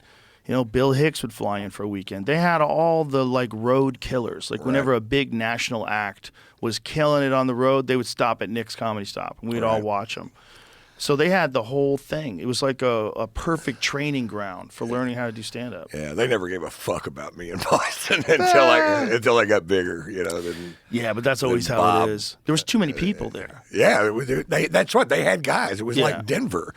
You know, Denver never gave a fuck about me, but I would look at their list of headliners and go, you know, they got Louis Anderson. They got all these, you know, big name fucking comics, and I wasn't a big name fucking comic, and I didn't belong on that list. So. Yeah, it is what it is. But you have to have a scene like that. You know, that's where like talent emerges from, and that's what's been really fucking cool about being able to do that here. Is that to take this place that had a scene. There was an Austin comedy scene. It's the reason why I came here is there was already a club here. It went under during the pandemic, but it still existed. Sure. And it was always a fun place to work. And then to have all of that. You were here first, so you were the one before the pandemic even hit. You were already here. Yeah. And you were telling me, I fucking love it. I was like, damn it, if Ron White loves it, there's got to be something to it. Right. And you were like, I'm reasonable. I fucking love it. I fucking love it. Not too big, not too small. Everybody's cool. Like, God damn it. And I had already thought about it before because of On It, you know, because the business is here. And I'd have to come down to do stuff occasionally anyway. And I was always coming down to do stand-up anyway. And I always loved being down here. But it wasn't until the pandemic. And it wasn't until you getting on stage. That one time when you get on stage, when you hadn't got on stage in fucking forever, and you grabbed me by the shoulder. You grab me. You go, we are going to fucking do this, whatever it takes. You're going to open up that club. Right. I meant it too. I know you did. And still do to this fucking day. I'm behind that 100%. You know, my effort, and I talk about that club on the road and my shows, and just how much it means to me and how cool it is. It means it to me too. It means it to me because you're there too. It's everybody together in this is a really exciting camaraderie. It's a great tribe, and it's fun. And we're blessed to have it. Yeah, it's very cool. Very cool. But you saying that to me that day, I mean, I was gonna do it anyway for sure, but that was an extra fucking turbo gear. That was an extra kick in the pants. I was like, let's go. I made some extra phone calls, try to close it up, figure out what the problem was. It was just we had a big adjustment from moving from the old place to the new place. That was a big pain in the ass because we had spent a considerable amount of time and effort. You know, architects were involved and drawing up plans, and people had gone to look at it. And when it all fell through, they're like, fuck, we got to start from scratch. Yeah. And everybody blamed me. Well, people didn't believe it. That's what was funny. But that's also what makes it more fun when it does open. Because people are like, he's never going to do it. Like, okay, just sit back. Yeah, right. I've got some crazy plans. If I hear you say you're going to do something, I just, how long is that going to be? It's going to happen quick. Yeah. It would have happened quick. We would have had this place open probably inside of a year. It was perfect the way it did happen. A lot of anticipation from all of us. It made us all nervous. The fact that even with all that anticipation, it still gets an A. Right. It still gets an A. It sure does. I know it's my place, but shut the fuck up. Yeah. That place is perfect. Yeah, it's perfect. The place is perfect. We made it perfect. And we got lucky that we got the right people and the right architect. Shout out to Richard. The people that put it together did an amazing job. And it's also like the vibe there is so strong. It's very fun. It's real positive. Well, you know, we all feel like it's ours, and even though you pay all the bills and shit, you know. Well, it pays the bills now. So, and you know, people don't know that 80% of the door from goes to the comics, and so there's also no opportunity for a comic to make money, that kind of money in a local gig at home anywhere on the fucking planet Earth. That opportunity does not exist. And, it's not. I would never do it if I was going to do it for money. I would never do it that way. That's crazy. Right. No, it wouldn't make any sense. You're making less money. Yeah, I decided to get in the comedy club business. Oh, wow. I didn't get in the comedy club business. I got in the business of making comedy and having a place for comedians. That was the business. My idea was set up the ideal spot. And what's the ideal spot? Well, the ideal spot was that the comedians would get the bulk of the money because the comedians are doing all of the work. They're the ones who have to come up with the jokes. If we don't have the comedians, we're just selling drinks. Right. Like, this is nonsense. Right. So, like, it's obvious, like, what people are there for. I knew that when I started getting a percentage of the door. Right. I knew how it works. But, like, that should be that way regardless. Like, that's the real relationship. You're selling what we do. Right. You shouldn't be getting 80% of the money. 80% of the money should be going to the comedians. That's crazy. There's so much money from booze. You sell money in alcohol. You sell money in. There's still money. You can tell the guy that owns the place doesn't give a shit about it turning a profit. My idea is just don't lose money. Just break even. You know, I'm 100% on board. Yeah. You know, it's great. That's it's how the it should be. greatest thing. And and if you do it that way, then it's really like deeply there's a commitment to this idea. Like we're all committed to this idea, just making the most fun possible, the most comedy possible, do our best, have a great community, have a great tribe, have a great vibe. We're all feeding off each other and talking shit to each other and having a good old time in the back. And then it fuels us to go on stage. We're watching each other from the balcony. It's exciting. Yeah, it is. It's very exciting. It's fun. It's very exciting. The funnest thing ever. I'm very happy you're part of it, my In fact, brother. hey, brother, thank you. It's great. I love being part of the fucking team. You know? I love having you here, man. I love everybody. I'm gonna headline the room Tuesday night. I think the 10 o'clock show. Beautiful. Are you doing the 7 o'clock show? Yeah, I'm doing the 7 o'clock show. I'll come do it. Okay. All right. Beautiful. All right, man. I'll see you on All right, Tuesday. love you, man. You're Love the you best. too. Bye, everybody. Bye.